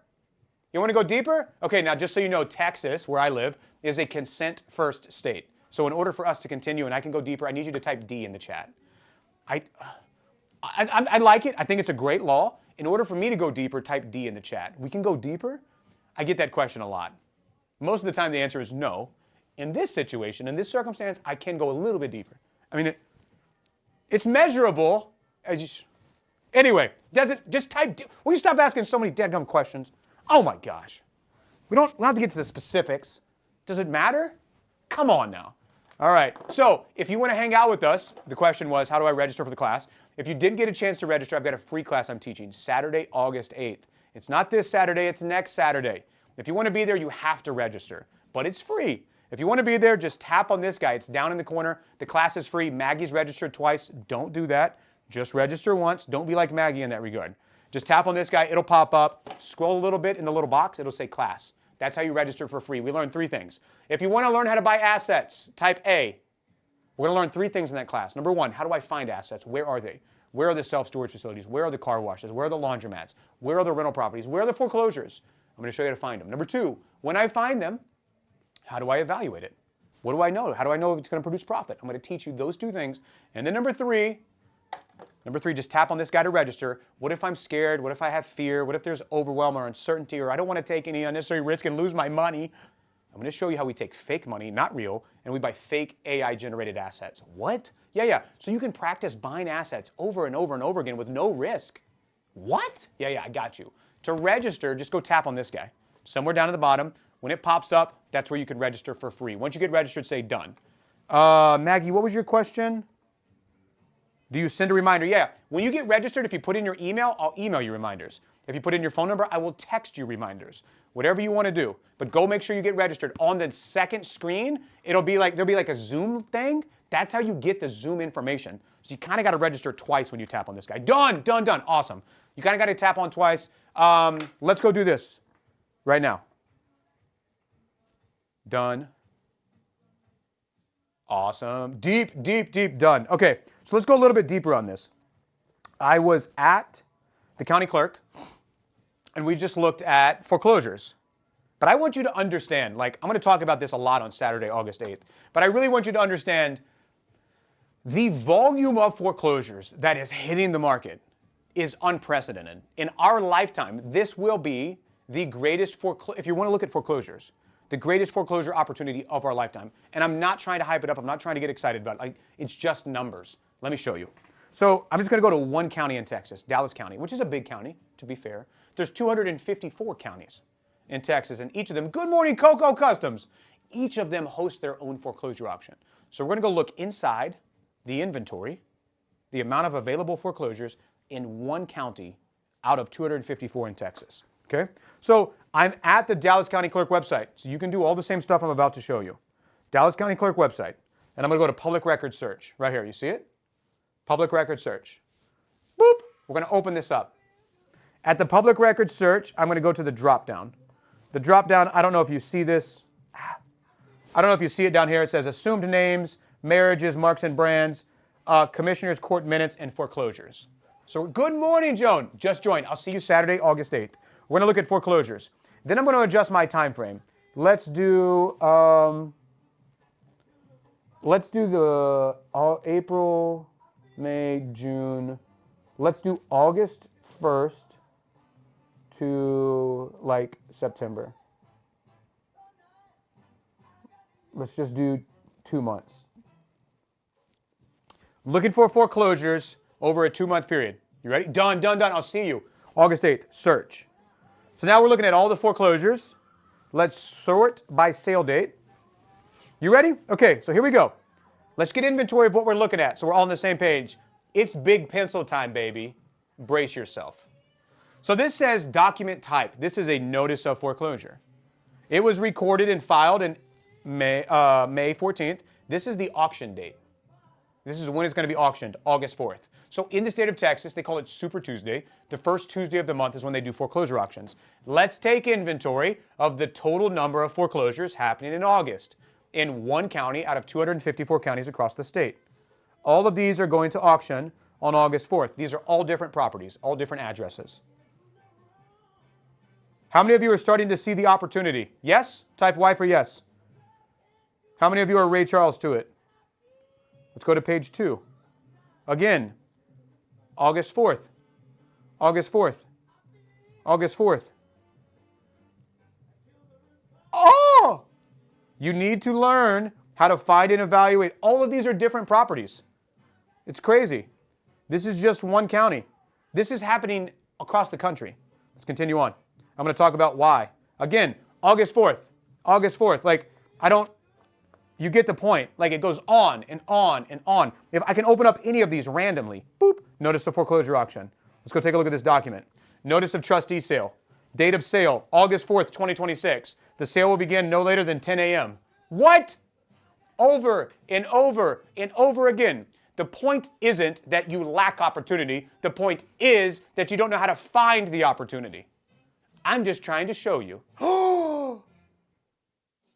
If you want to be there, Saturday, August 8th, I recommend it. I'm going to pivot. We're going to talk about other stuff right now. How do I find the money to buy the assets? What are other assets I can look at? We'll take a look at laundromats. We'll take a look at Airbnbs. I'm going to talk about a lot of stuff. But if you didn't get a chance to register for the free class August 8th, on that class, I'm talking a lot more about foreclosures. Just tap on this. It's somewhere down here. Why? One of the reasons this is happening is because they got rid of the loss mitigation program. Just hit the internet and search FHA loss mitigation program. Go to news articles and you can read about they got rid of the loss mitigation program. What does that mean? That means that some people haven't paid their mortgage in 6 years. The government was covering for them. There was a government-run program that would pay the mortgage of the people that stopped paying their mortgage. No more. They're taking those homes. You can't not pay your mortgage for 6 years and expect to keep it forever. So if you want to be there Saturday, August 8th, we'll talk about the foreclosure opportunity along with other assets. If you want to learn how to buy assets, tap on this. When it pops up, there's a class. There's nothing to tap. All right, you might not have it on your side. I don't know. So when you're in the TikTok Live, tap on this guy right here. You see it at the bottom? Just tap on this little orange bubble. Boop. When it pops up, it says class, how to get assets, August 8th. That's how you register. Everybody see the orange bubble? Type O in the chat for orange bubble, and then we're going to move on. Little orange bubble down there? Cool. Oh, awesome, Rosalind. All right, let's get to it. Let's get to it, Larry. No, come back over here. Good morning. Good morning. Hey, James, good morning. Let's go learn how to find the money to buy the assets. Let's do this live. And then I'm going to walk you through some examples. We'll go through different asset types. Register. Let's go, Cecilia. I'll tippy tip tap tap it. I bet you won't, though. Good morning. Okay, let's go to this one. Let me show you a couple of case studies. Let me show you some examples. Let's take a look at how to find the money to buy the assets. How to find the money to buy the assets, all right? We're going to jump over to this page. Yep, over here. And I'm going to show you a couple of different things. Jason's not here, but this is Jason's favorite thing. What about the repairs? How to tell the damage of the foreclosed properties? Great questions. We're going to cover a lot of that. The answer is, how do I figure out my maximum bid price? What is the process that we go through to figure out our maximum bid price? How do I factor in repairs? What if I live in a state that doesn't allow me to go inside the foreclosed property? How do I figure this stuff out? Great question. One of the things you'll learn is we can use some of the clues that are available to us for free. Like if I drive by on Google Maps looking at a property that's going to foreclosure, and let's say they took the picture of Google Street View a month ago, and it's got a brand new roof on it, I might be able to factor in that I don't have to replace the roof. See what I'm saying? We'll use some of the stuff like that. I'll teach you some of that stuff. But in some states, you have to understand there is a risk that you can't go inside the property. Other states like Wisconsin, we can go inside and look at the condos. 5K for the first person. Oh my gosh. Maps, let's go. All right. Oh my gosh, Sarah. All right. Peace. See ya. All right, here we go. So let's talk about this. How do I find the money to buy the assets? Well, if you want to find the money to buy the assets, you're in the right spot. Let's take some cash. Take some money. Every time you get paid, what tax is that called? Let me know in the chat. Every time you get paid, what tax is that called? So you get paid, before you get paid, what tax is that called? It's called income tax, right? So the government just takes a little bit, keeps it for himself, and you get the rest. So you pay income tax. Now, you also pay self-employment tax, which includes payroll tax, which includes Social Security and Medicare. So we've got to factor that in. Just a little bit. It's fine. It's fine. Then whenever that's all done, you have to take that money, you have to go buy some stuff. You got to live your life. So you go to the store and you buy some stuff. You got to buy some furniture, you got to buy a mattress, you got to buy a pillow, you got to buy some blankets, you got to buy stuff to live. Every time you buy stuff, at the bottom of the receipt, what is that tax called? What is the tax called at the bottom of every receipt? You don't just pay for the stuff, you also have to pay sales tax. Oh, son of a god dog. How many taxes do we have to pay on this great United States. Well, then whatever is left over, you have to live your life. So you pay sales tax, you've paid income tax, but you're not done yet. This is where Jason starts to usually panic. This is where I panic. I've paid income tax, and I have to take whatever's left over and go buy stuff. And then I pay sales tax. Oh my gosh, I got to get out of here. Let me get home. If I can just get home, I can escape the tax man. So I jump in my car, and I get in my car, and what the? And I look down, and I've got to put some stuff in there. I've got to put some Go Juice in there. So I pull into the Go Juice station. The Go Juice station, they tax the Go Juice. What tax is that called? When I drive my car, I've got to put some Go Juice in it. I can't say it because that's the answer. What is the Go Juice called? What tax is that called? I've got to pay what? I got to pay fuel tax or gasoline tax. That's correct. I can't say it because that's the answer. So we call it Go Juice. So I put a little Go Juice in there, and they hit me with fuel tax, with gasoline tax. In Texas, I think it's like 0.09 cents per gallon or something. It's just a little bit. You won't even notice. Oh my gosh, I got to get home. So I drive to my house. I pull into my house. When I get into the house, I'm panicked because I'm trying to escape the tax man. So I lock on the door. Finally, I escaped the tax man. And I go to relax. And when I go to relax, I walk by the counter and I see there's a letter. And the letter came from the county appraisal district. Why would the county appraisal district want to appraise my home? What tax? Son of a, God dog it. I'm trying to escape the tax man and he hits me with property tax. Are you kidding me? Year after year after year after year, I got to pay property tax. It's just a little bit. You won't even notice. It's all good. Oh my gosh. So like, okay, at least let me go look at my investments. My investments have had some gains. What tax do you pay when your investments go up? What tax is that called? I've got investments. My investments have been going up. I see I've had some gains. What tax do you pay there? It's called capital gains tax. Oh my gosh, no matter what I do, I have to pay more tax. And this is just the tip of the iceberg. What I want you to understand is if you want to find the money to buy the assets, we're going to focus on our greatest expense. Your greatest expense by far is not your mortgage, your rent, your groceries, utilities, car payments, your healthcare expenses. No. Your greatest expense by far is your tax bill. So, my name is Will. I own a CPA tax firm. I'm in all 50 states. I specialize with my CPA firm helping people lower their taxes. I'm going to teach you live right now how we can chip away at the tax bill. Then when we chip away at the tax bill, we use that money to go buy assets. Those assets then buy us freedom. How many of you want to learn how to do this? Type Y for yes. How many of you enjoy paying too much to the government and letting them use that money? Type N for no. How many of you want to learn how to do this? Type Y for yes. Type N for no. You tell me, boss. Wait a minute. We're going to learn tax law. Let's learn the basics of tax law and how tax law can benefit us if we use it the right way. Then we're going to talk about how to use that money to go buy assets that cash flow. You ready? Yes? Yes? Okay, you're in the right spot. Step number one, we have to understand tax law. The principles that exist here. If I'm driving down the highway and the speed limit sign says 65 miles an hour, and I look at my speedometer, and my speedometer says 35 miles per hour. Y for yes in the chat, N for no. Can I legally speed up? Yes? No. My speedometer? 35 miles an hour. I'm doing 35. Speed limit sign, 65. Can I legally speed up? This, ladies and gentlemen, is road law. Tax law is the same thing.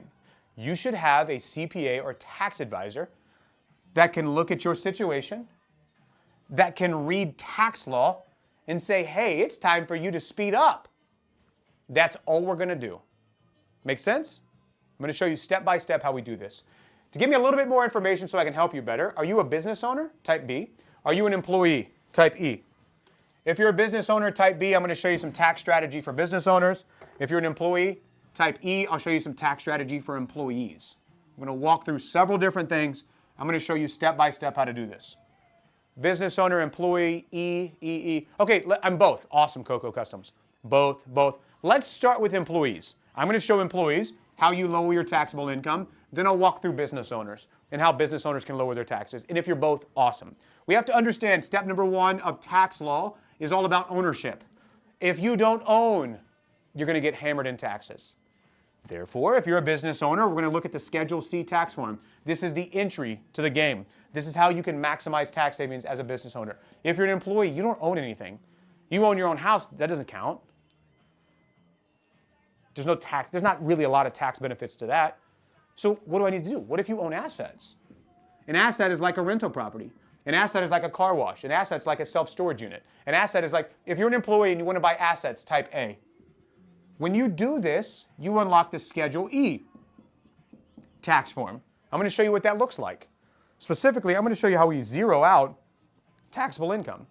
But if you're an employee, you need to enter the ownership umbrella. If you want to be a business owner, cool. You can be an employee and a business owner. You unlock the Schedule C. If you're like, I don't want anything to do with business, cool. We need to buy some assets. If you buy assets, you unlock the Schedule E tax form. Cool. Is my house considered an asset? No. There's a lot of things you can't do with your personal residence, like depreciation. I'm going to show you a lot of this. Come over here. By the way, if you're new here, my name is Will. I go live all the time. We learn how to buy assets that cash flow. I'm going to teach you tax strategy live right now. I'm going to walk through step by step on how we make tax bills go down or go away completely. It just depends what your goal is. In a minute, I'm going to open up tax savings calls. They're free. I host these tax savings calls with myself and my team. I set aside a little bit of time every week to help people learn what's available to them. If you want to book a free tax savings call, I'm going to open them in a minute. But they're not, they might be open now, I don't know. But they fill up fast because it's free. If you want to save your spot on a tax savings call, tap on this. It'll pop up, just scroll down a little bit. It'll say tax savings estimate call. We'll sit down, we'll estimate tax savings for free, but let me teach some of this right now. Good morning. Does your house make you money? It doesn't, then it's not an asset from my understanding. Yeah, from a tax perspective, so that's the definition of asset is it produces income that doesn't require you to be there. From a tax perspective, you can't depreciate or subtract expenses from your personal residence, but we'll get into that. So let's take this example. This is one of my clients. She earned $360,000 a year. She owns a permanent makeup salon and studio and a nail studio. And she earned $360 grand. That's awesome. What's not so awesome is this tax bill. When it was all said and done, she owed $146,000 to Uncle Sam. So she calls me. She says, Will. I say, good morning. She goes, I need your help. I got good news and bad news. What do you want to hear first? Let me know in the comments. Good, type G. B, type bad. Bad, type B. Good or bad? What do you want to hear first? The good news or bad news? In the meantime, I'm going to grab some cash. Good news or bad news? What happened to all my... What do you want to hear first? She goes, Will, I've got good news and I've got bad news. Bad news? Okay, we're going to start with the bad news and we'll end on a good note. So I say, what's going on? She goes, well, I've got good news and bad news. I go, hit me with the bad news, we'll end on a good note. She goes, the bad news is I owe Uncle Sam $146,000 in taxes. I said, I said, the good news is that ain't my problem. She said, Will, stop it. I go, my bad. I go, okay. I go, what's the good news? She goes, the good news is I got the cash and I can pay the bill. I go, wow, that is good news because if you didn't have the money, we got a different situation we got to deal with. She goes, so what do I do? I said, what do you mean? Just pay the man, pay Uncle Sam. She goes, Will, I'm calling you because I want your help. Is there anything I can do to lower my taxes? Let me teach you a little bit of this game really quick. Let's jump over to this board. When does the tax year begin? Let me know in the comments. What is the date? When does your tax year start? What's the start of a tax year? Let me know in the comments. When did this tax year start? Oops. January 1st, 2026. January 1st, 2026. When you file your taxes, you're filing for tax year 2026. When you filed for 2020, January 1st is when it starts. Okay. Now this is where I'm getting to. So answer this for me. When does a tax year end? When does a tax year end? Let me know in the comments. It's going to be 2026. What's the last day of the tax year? And there's a lesson here. December 31st. In this window is when your options are available. All the options are on the table. She calls me. She goes, Will, I owe $146,000 to Uncle Sam. She calls me right here. Answer, Y for yes, N for no.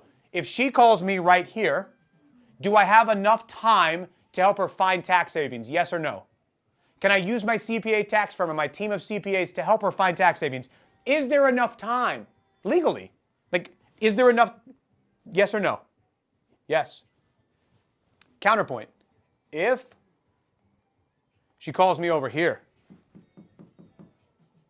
or here, or here, or here, do I have enough time? Or is it too late? This is the lesson I want you to understand. Right now, it's July 30th, 2026. You have enough time, but I do want you to know your time is ticking. Your time is running out. Lesson number one, this is tax year. You have plenty of time, but none to waste. If you want to affect your tax bill, you better start acting like it. You better start doing something now. Otherwise, you run out of time, and then you repeat the same pattern of behavior that you've been repeating for years. And you wonder why your tax bill doesn't change. And you wonder why the government doesn't improve. You wonder what you're funding. You've got to do something different. You have to understand, number one, that you have plenty of time but none to waste. But we got to do something about it. That's why I set up the free tax savings calls. If you want to save your spot, they're free. I sit down and estimate tax savings together. If you want to save your spot, just tap on this, then scroll a little bit at the bottom. It says tax savings estimate call. But she's got a $146,000 tax bill. Let's get to it. Can she do anything about it? Yes, plenty of time, but none to waste. So she goes, Will, is there anything I can do? I go, yeah, let's take a look. We take a look. So we start implementing all the tax laws that she's not taking care of. We hire the kids inside of her business. You can hire your kids. I'm going to show you how in just a minute. We implement all the tax laws. It's not one, it's all. It's not one, it's all. How can I contact with your CPA? I have free tax savings estimation calls. They're free, but they're not unlimited. If you want to book a free tax savings call with myself and or my team, go down here and tap on this little button. There's a button that looks just like this. It's down in the corner. When it pops up, it'll say free tax savings call. On those calls, I will hear about you, your business, what's going on. We'll sit down and estimate tax savings. I did. Awesome.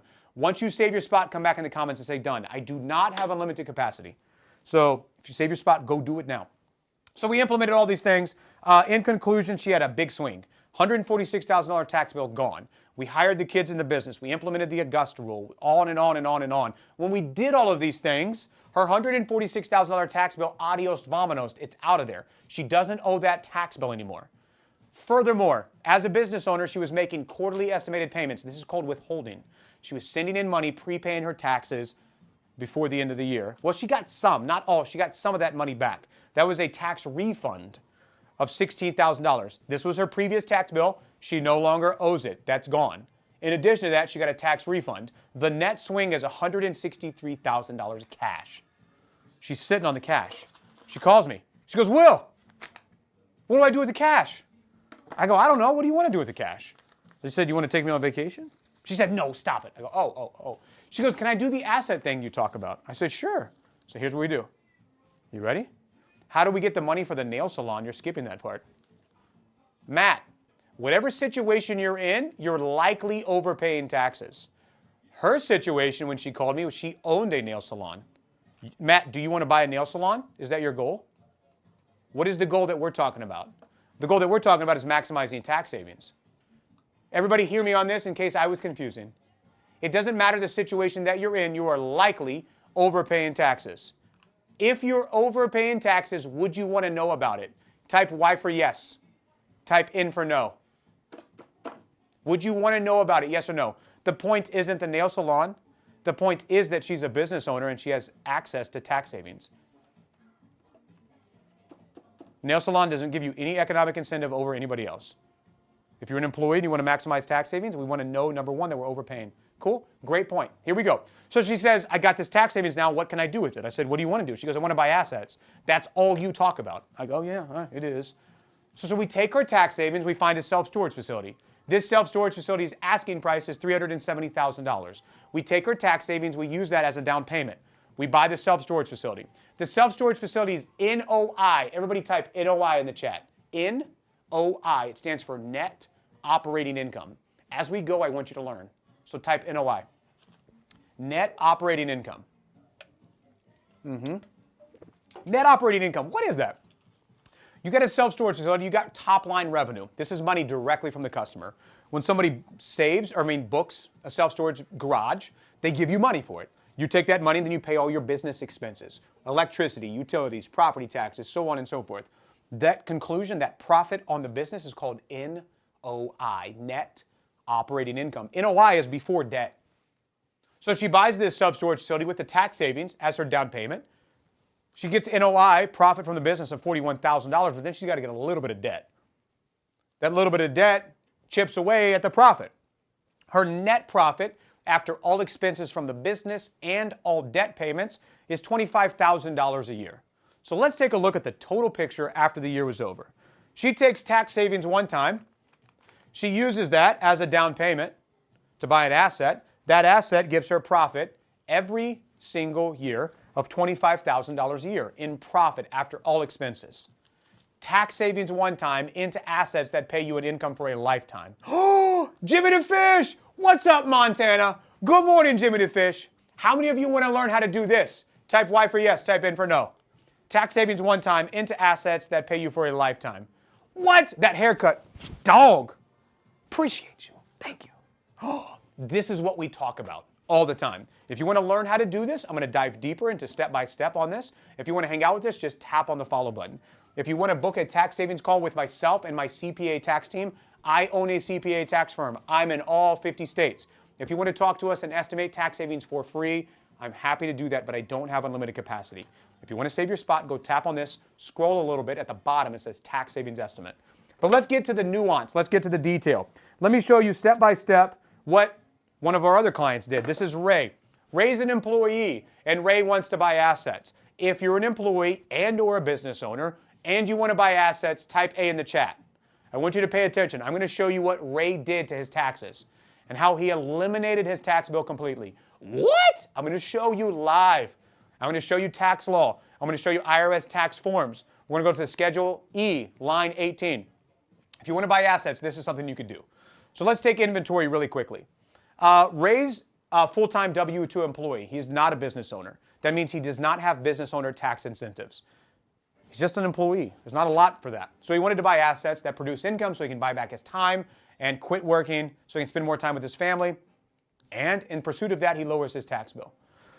2023, this is his taxable income as his W-2 employee. In 2024, this is his taxable income as a W-2 employee. In 2025, Ray lands a big government contract for his employer. So they give him a big government bonus. That's going to push his tax bill way up. So let's take the pencil.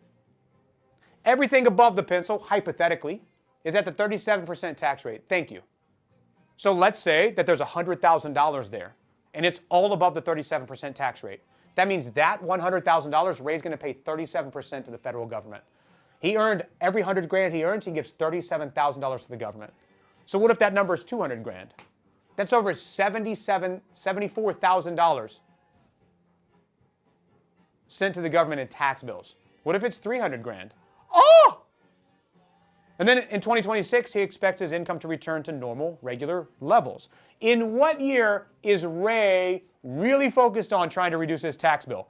Because he's paying more in taxes than he ever has. Type the year in the chat, 23, 24, 25, or 26. What year? Let me know in the comments.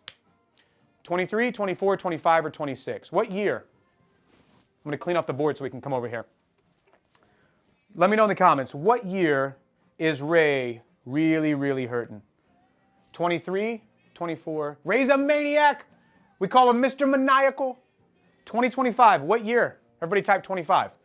He's got a big tax burden, 50 shots.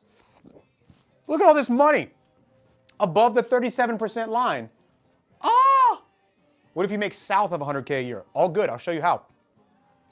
Oh! So Ray calls me. I remember, good morning. I remember Ray was sitting on his porch in Ohio on our first call. He's like, man, I got a problem. I got all this taxable income. Is there anything that I can do? I said, well, do you want to own a business? He said, no. I go, do you want to buy assets? He goes, yeah. I go, what assets are you interested in? He says, like, I don't know, Airbnb sound cool. I said, I don't know anything about it, but I'm interested. Well, how things have changed. So then Ray goes out there and he finds an Airbnb. I say, yeah, if you buy an Airbnb, there's certain things that you can do that will affect your taxable income and you can pull down your taxes. So Ray starts looking at an Airbnb, tax law. When you buy assets, you can't subtract the dirt. A little dirt don't hurt, but you can't subtract it from your taxes. The building, the improvements, there are things you can subtract. Inside of the building, there's an air conditioning system, an HVAC unit. We can add up the economic value of that and we can depreciate it. We'll talk about that in a second. There's electrical wiring, there's light fixtures, there's all these things inside of the building that Ray, because now he owns the Airbnb, he can subtract from his taxable income. So, Ray, he's in our passive income club. It's a private group that I run with over 450 members all around the world. We actively learn how to find, evaluate, and buy assets that cash flow. Ray's in the group. He said, I'm 20 days here, guys. Brand new. I made an offer on an asset and I got it. Holy crap, what do I do now? So Ray's got an Airbnb. This is the actual picture of the listing of what he purchased. My CPA team goes out there. We evaluate the deal. We look at the electrical system components and we add an economic value to that. We look at the HVAC system, fire protection alarms, the plumbing systems. All of these things you can subtract from your taxes. This is called a cost segregation. I'm going to get to that next. I'll explain what all this means. Ray's got two options.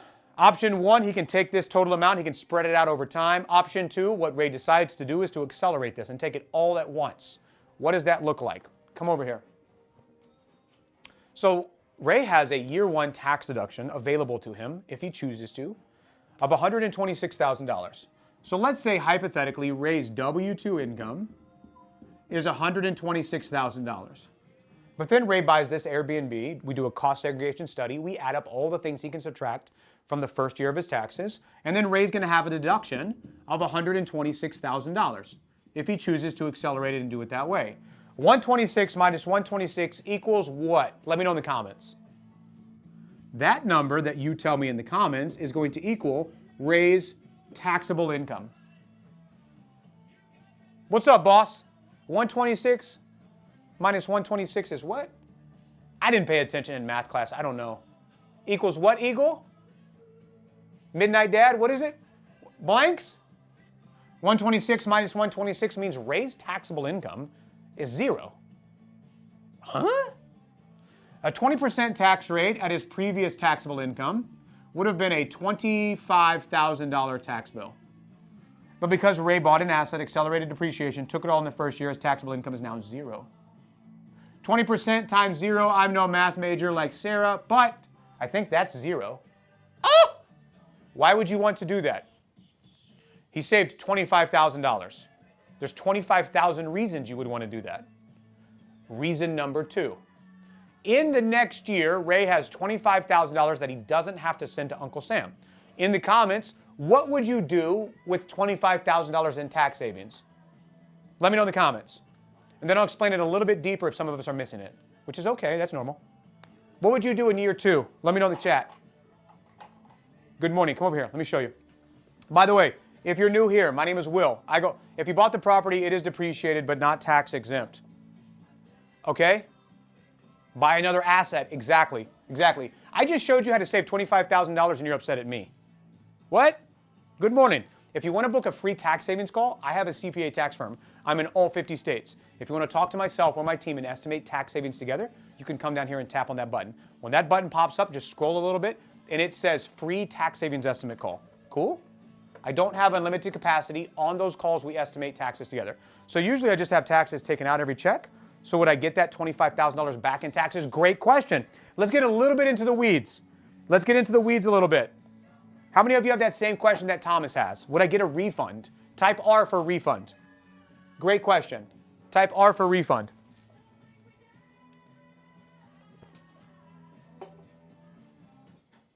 Okay, let's talk about this. Let's break down some of the terms. Oh, and the tax savings call, which I'm going to pull in just a minute. To book a free tax call, tap on the orange button. Boop. When that pops up, you just scroll a little bit, and it says tax savings estimate. So just tap right there. If there's any availability on myself or my team's calendar, that's how you save a tax savings estimate call. Good morning from the great Frijole. Hola. On that call, we're going to figure out what you've got going on. If you're an employee, awesome. Do you want to buy assets? If you're a business owner, awesome. What kind of business do you have? We're going to walk through different tax savings. Let's break down the refund thing. Let's understand a couple of different things. So let's get into some terminology. There's what's called a tax return. A tax return is literally the documents that you file to the IRS. That is filing your tax return. So that's the papers that you pay your tax preparer, professional, or planner to file for you. That's a tax return. That's the 1040 tax document. If you have if you're like a full-time W-2 employee, this is your individual tax return. Your Schedule E, whatever you got going on, 1120S, 1065. That's all the tax documents. That's a tax return. Well, every time you get paid, if you're a full-time W-2 employee, there's something called withholding. Withholding. Everybody type W in the chat. Withholding is when they take money out of your paycheck every single pay period and they send it to Uncle Sam. They're prepaying your taxes through the year. So all withholding is prepayment. So let's say that you get a paycheck every week, hypothetically. That means through the year, you get 52 paychecks. So let's say that every paycheck is, just for easy math, they take out $1,000 in taxes. Well, that means that you prepaid $52,000. So let's understand how we would get a tax refund. So this is withholding. You're just prepaying your taxes through the year. If you're a business owner and you submit quarterly estimated payments, that is you doing your own withholding on your own. You're prepaying your taxes through the year. That's all that is. So let's walk through this. Let's say it's January 1st. You've got withholding set up on your paycheck, and they're taking out a certain amount of money, and you're like, Ray, you're like, well, last year, my W-2 income was $126,000, and let's say you nailed withholding, you took out money, when you filed your taxes, you didn't owe, but they also didn't give you a refund. So you didn't get anything back. So let's say refund equals 0. Because you had the W-2 income, this is what you're basing your tax year on, January 1st. Last year they did that, you got a $0 refund, so let me just take out the same amount of money from my paycheck to prepay it, right? Right? Pauly G, perfect. But then you're like, man, I am tired of paying taxes. And I don't know, June comes along. And it's the month of June, you're going, Dad, gum, I'm paying so much in taxes. And I also want to buy some assets. And then you're like, Ray. Then you go buy an Airbnb, you accelerate depreciation, so on and so forth. There's a little bit of detail there. And then you end up over here. You had $126,000 in W-2 income. You take the depreciation of 126 grand, but now your taxable income is 0. But you built your entire year from January 1st to June when you buy this Airbnb based on your income, your taxable income being 126. So what happens when you take a deduction of 126 and there's nothing left to tax? Back over here. Well, if I built my entire year based on this, because last year I got a $0 refund, this year I'm going to get a refund. Because my withholding, what they're taking out of my taxes and prepaying my taxes, is based on my $126,000 in taxable income. But if I do the deduction like I just showed you, now there's nothing left to tax.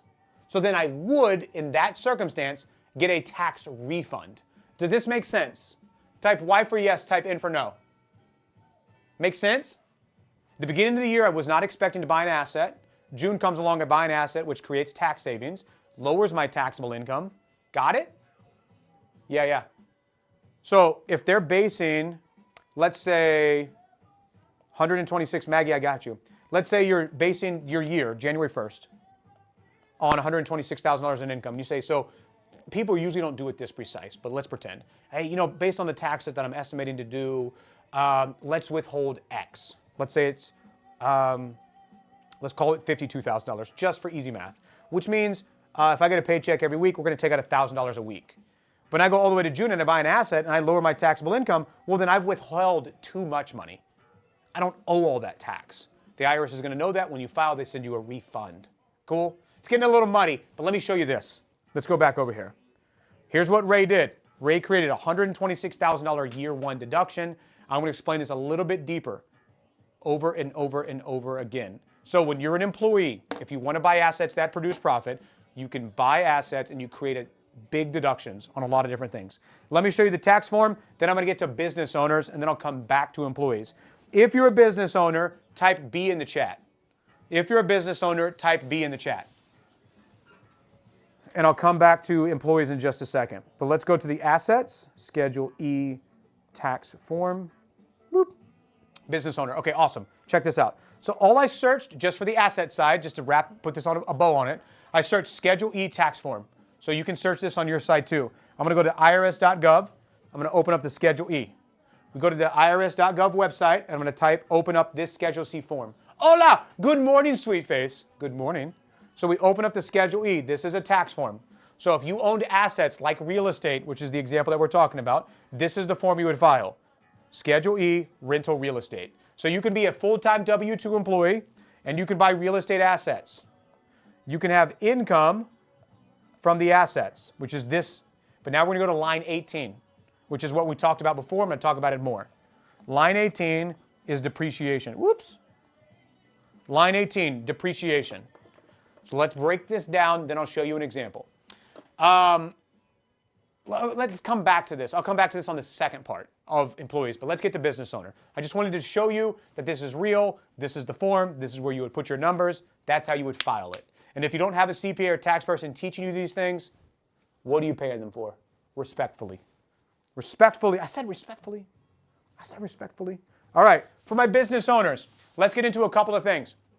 One of the most common questions I get from business owners is, when does it make sense to switch to the S corporation? Let me show you that live right now. So if you're a business owner and you earn your money via LLC, type L. If you're a business owner and you earn your money via LLC, type L. If you earn your money via 1099, type 1099. Good morning, Butt Chug. Butt Chug's here. If you're a business owner and you don't know what's going on, type X. If you're a business owner and you have an S corporation, type S. If you're a business owner and you have a C corporation, type C. DJ, Danny, Blaze, Jose, I see you, Alvy. Good morning. All right, we've got, okay. Partnerships, 1065, yeah, if you're a partnership. Okay, let's get into this. Let's talk about this. When do I make the switch as a business owner to an S corporation? How does an S corporation save me on taxes? This is a very common question that I get. So let's break it down. Let's say, but I plan to select S corp. Well, you better start acting like it, otherwise there's going to be penalties.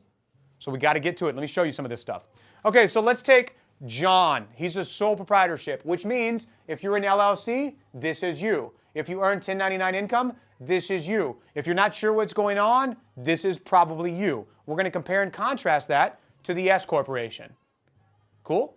So let's take John. John's a sole proprietorship, 1099, 1065, all this stuff. He has a profit of $145,000. When you're a business owner, 1099, LLC, Schedule C, sole prop, I don't know what's going on. When you're that, all of your profit is subject to self-employment tax. Self-employment tax is 15.3%, which includes Social Security tax and Medicare. 15.3% is multiplied times your profit. That's what you pay in self-employment tax. 15.3% times $145,000 profit for John means his self-employment tax bill is $22,000. Everybody type 22 in the chat. $22,000 is what John has to pay in self-employment taxes. Now that doesn't even include income tax. What's up, Hector Williams? Good morning. Good morning. Good to see you, brother. $22,000. Oh! So now what can he do? The problem is, as an LLC, 1099, you're not an S corporation. All of your profit is exposed. What happens if he makes the switch to the S corporation? This is how an S corporation would save you on taxes. Same business, $145,000, same profit. Same lead generation, same sales process, same customers, same products, same delivery, same services. Everything's the same. The only thing that changed in this example is that he went to an S corporation. $145,000 in profit. When you become an S corporation, you become an employee that works inside of a business that you own. So now you have to pay yourself what's called reasonable compensation, $45,000. The only thing that's subject to self-employment tax inside of an S corporation is the salary that you pay yourself. What? $45,000. Let's call that his reasonable compensation. Instead of paying 15.3% times all the profit, you only pay 15.3% on the salary. That means the self-employment tax is only $6,885, not $22,000. The remaining $100,000 in profit is exempt from self-employment tax. That means you do not pay 15.3% times $100,000. What? That means this business making the same profit as this business saves $15,000 a year. What? There's a rule of thumb. When you cross good morning, Renee, again, there's a profit threshold. When you're about $50,000 in profit is when you need to have the conversation, when you need to talk to your accountant about making the switch to the S corporation. How many of you are over that profit threshold? Just say me. How many of you are business owners that have a profit of $50,000 or more, but you are not an S corporation? Profit, income minus expenses. Just say me in the chat. Not me, me. Okay, if you're over that profit threshold, I'm going to give you a little bit more detail. But if you didn't get a chance to book a tax savings call and your CPA is not teaching you this stuff, I have free tax savings estimates. On these calls, myself and my team, I help you for free. If I have any availability left, I've been showing this a lot, you can save your spot here. I'm going to dive deeper into this principle right now. If you want to save your spot, there's a little button down here. Tap on that button, it'll pop up. When it pops up, it'll look something like this. Let me show you, and then we'll get back to it. When you're in the TikTok Live, tap on the orange button.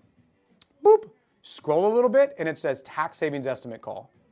If there's any availability on my calendar, go save your spot. Happy to sit down and estimate tax savings for free. I will show you legal tax law. I'll show you all that stuff. You see there's a lot of interest? Go save your spot now, then come back in the comments and say done. Now let me kind of explain some of this stuff. What if you work for a company that pays 1099? What can you do? Tony, if you're okay with it, tell me your income. If you're not okay with it, totally cool. But I'm going to explain two things here. Number one, if a company pays you via 1099, maybe you have that 1099, maybe. I don't know. We need to talk about this. I'm not giving you any advice, but we need to talk about this. That's why I have the calls for free. Maybe we sit down and have you set up an LLC, file the IRS form 2553, have the 2553, now you're an S corporation. The LLC receives the 1099 income, and then you would pay yourself payroll.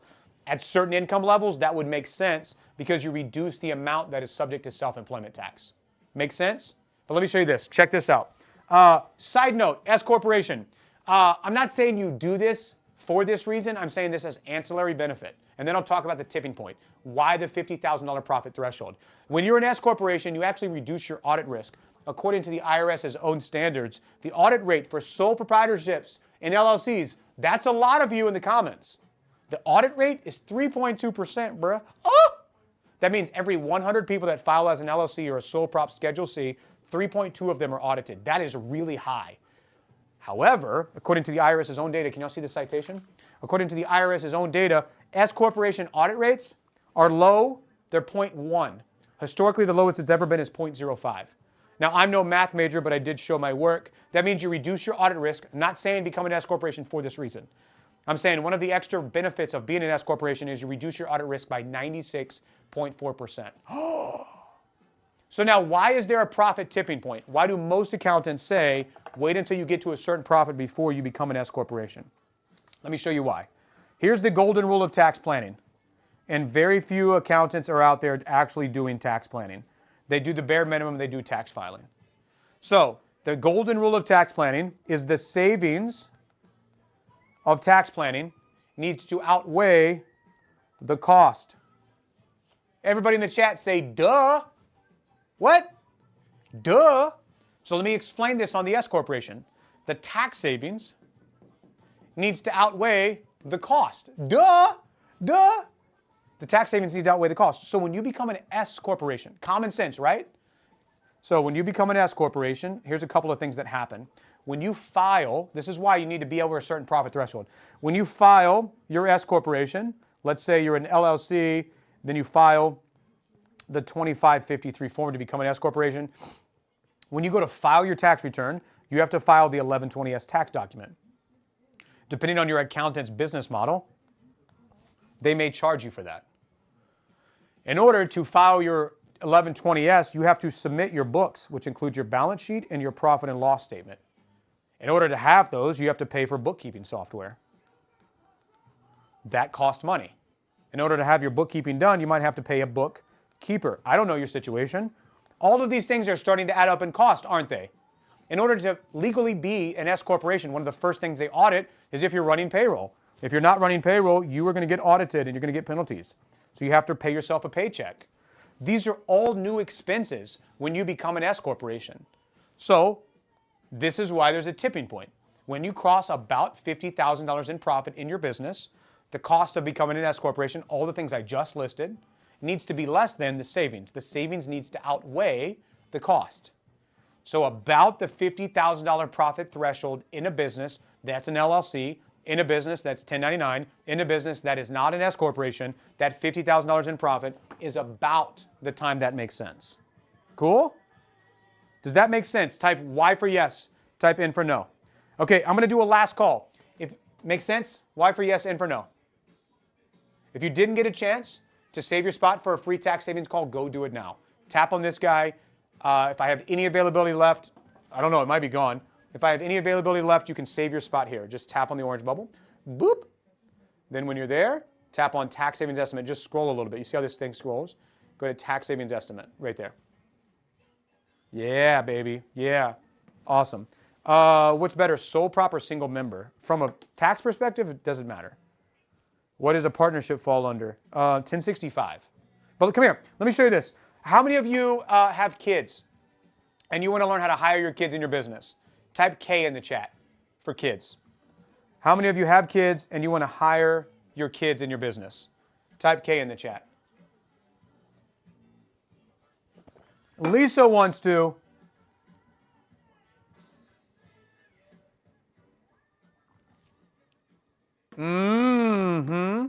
What? Mine are too old. Okay, there's not a lot of interest in that, so we'll skip it. Oh, I missed all the comments. My bad. Okay, let's talk about it. My bad. I totally missed it. Okay, so in the United States, let's get to this. In the United States, you can hire your kids and you can pay them up to the standard deduction, which is $16,100 per year. So you can hire your kids can work inside of your business. When they work inside of your business, you can pay them for the work they perform. That's legal, you can totally do that. There's a couple of different rules we need to follow. Number one, your kid has to do real work in your business. You can't say your kids work in your business, they don't actually work in your business. That's suspicious. Number two, when they perform real work inside of your business, the job has to match their age. Number one, real work. Number two, the job's got to match their age. You can't be an electrician and say your 3-year-old is wiring panels for you. Yeah, he connected the 220 to the panel for me. No, he didn't. Real work, job's got to match the age. You got to pay them fair market value. You can't pay them $2,000 an hour just because they're cute. You got to pay them whatever the fair market value is for whatever role they're performing. And then, can I hire my sister's kids? For sure, there's a lot we can do. Advertising, exactly. Real work, job matches their age, fair market value, and it's got to be ordinary and necessary to your business. So, before we get into this, in the comments, what age do you think your kids need to be before you can hire them?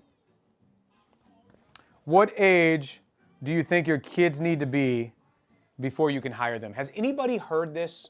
Like, what has a CPA told you? What has a tax professional told you about what age your kids need to be before you can hire them? Anybody know? 14, 16, 14? What have the CPAs told you?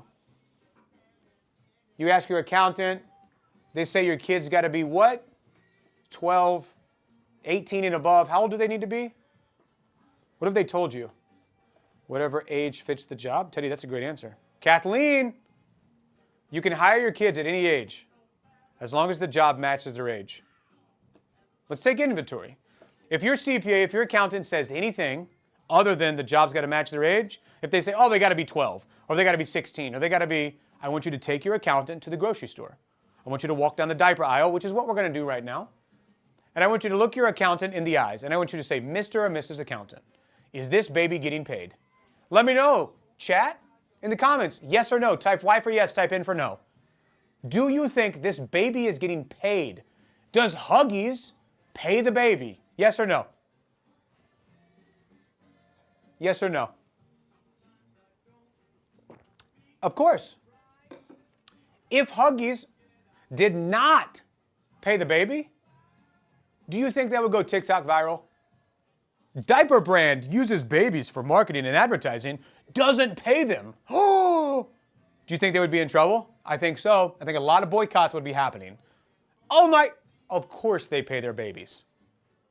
Are there child actors that get paid? Yeah? Mickey Mouse Club, Justin Timberlake, Britney Spears, child labor law. Yeah, the child labor law states you can't give your kids hazardous work. Let me go slow. Can this baby get paid? Yes or no? Do you think this kid is performing hazardous work? Of course, the babies can get paid. Cool? You can hire your kids at any age. And sometimes you hear crap advice. Like your accountant says they have to be 16 for child labor laws. The law says you can't give your kids hazardous work. You can't put them in danger. Does that baby look in danger to you? Cool? Let's keep rocking. Oftentimes when I teach that lesson, some people are like, I don't believe you. I don't need you to believe me. I'm just showing you tax law. But let me show you some citation. This is from the U.S. Department of Agriculture. That's a government-run organization. It's a government. U.S. Department of Agriculture.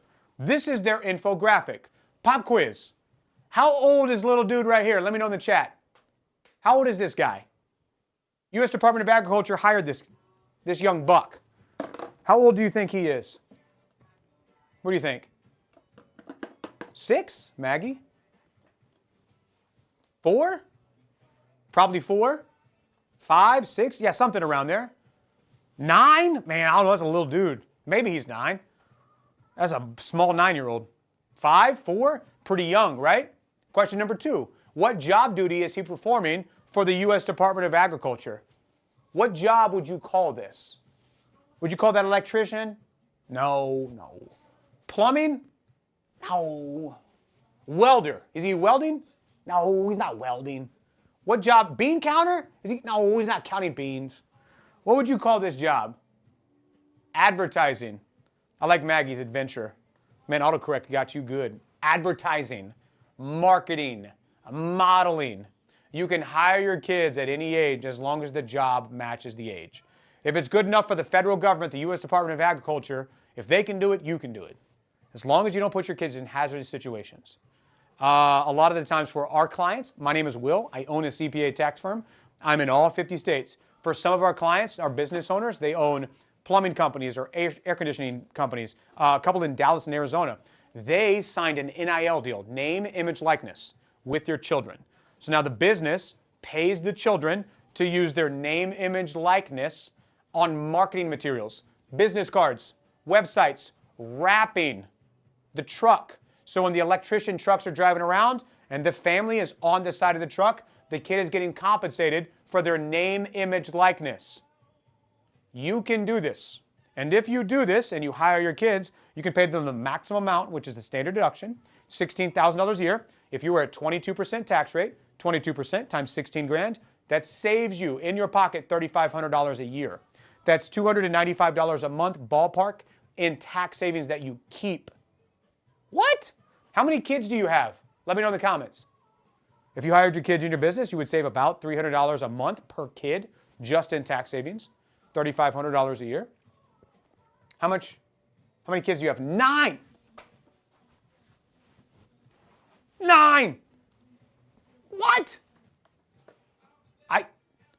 Give me like 3 guesses. I bet I can guess your hobby. Give me like 3 guesses. 9 kids times $300 a month. Bruh. I can't even, $2,700 a month in tax savings? Bruh. Dog. That's what I'm talking about, girl. Do your thing. So this is not me making this stuff up. You can go to the IRS website and you can research. You can see this stuff. I've got 2 kids, not 9. You go, girl. I pay them the maximum standard deduction. That's a $32,000 deduction off of my taxes year after year after year. You got to look up fair market value rates. If you hire them as model and actors, let's just stay along with that. You want to find fair market value and citation for what you're going to research. Screen Actors Guild, you're going to have an employee contract. I've got legal tax law that I would show you. If you didn't get a chance to register and you want to book a free tax savings call, last chance. I'm going to close the doors. I have free tax savings estimate calls if you want to save your spot. I don't know if any more are available. I've been showing this for a while. If you want to save your spot, go tap on this button down here. Somewhere down in the corner, when it pops up, there's a button that says free tax savings estimate. I don't know if I have any more availability, but here's what it looks like. When you tap on this button right here, boop, it'll pop up. And then you just scroll a little bit. And then it says tax savings estimate call. Tap on that button. If there's any availability, you can save your spot. We will sit down, myself or my team, whoever you get, we'll sit down and estimate tax savings together. If you can hire your kids in your business, I will show you how. If you can optimize your tax savings in another way, I will show you how. Cool? Cool. Good morning. Good morning. Is this helpful? How many of you learned something today? Type Y for yes. Or is this not helpful? Type in for no. Huh? Is it possible with family, sisters, mom, dad, etc.? There are certain tax benefits on all of those things. There's certain things that you can do. If you're taking care of your parents, there are some deductions that you can take, for sure, for sure. There's some benefits to hiring siblings too. It just depends on what you've got going on. Yes? Helpful? Awesome. So good. I think we're going to rock and roll. I think we're going to dip like a chip. Yeah, it's 10 o'clock. I got a 10:05. So, we landed the plane right on time. If you didn't get a chance to book a tax savings call, Go do it now. I'm going to land the plane. We are going to peace. We are going to grease. Just tap on this guy and go get registered. If you didn't get a chance to register for the free class on Saturday, August 8th, that's also where you can find that. Just tap on this guy. That's where you can get the free tax savings estimation calls if we've got availability. Also, that's where you can register if you want to learn how to buy assets for the free class Saturday, August 8th. Thank you. You're so welcome, Maggie. If you didn't get a chance to register Saturday, August 8th, we're going to learn how to find assets. We're going to practice buying them with fake money. So you can learn how to find them. When you get enough assets that produce enough profit, you're free. All right, we're going to peace. We're going to grease. I'll catch you on the flip. Let her rip. Potato chip. Adios. Adios. I got a 10:05. I got to go. Thank you, Wet Willie. You're welcome, Anthony. You are welcome. We're going to adios, muchachos. Peace.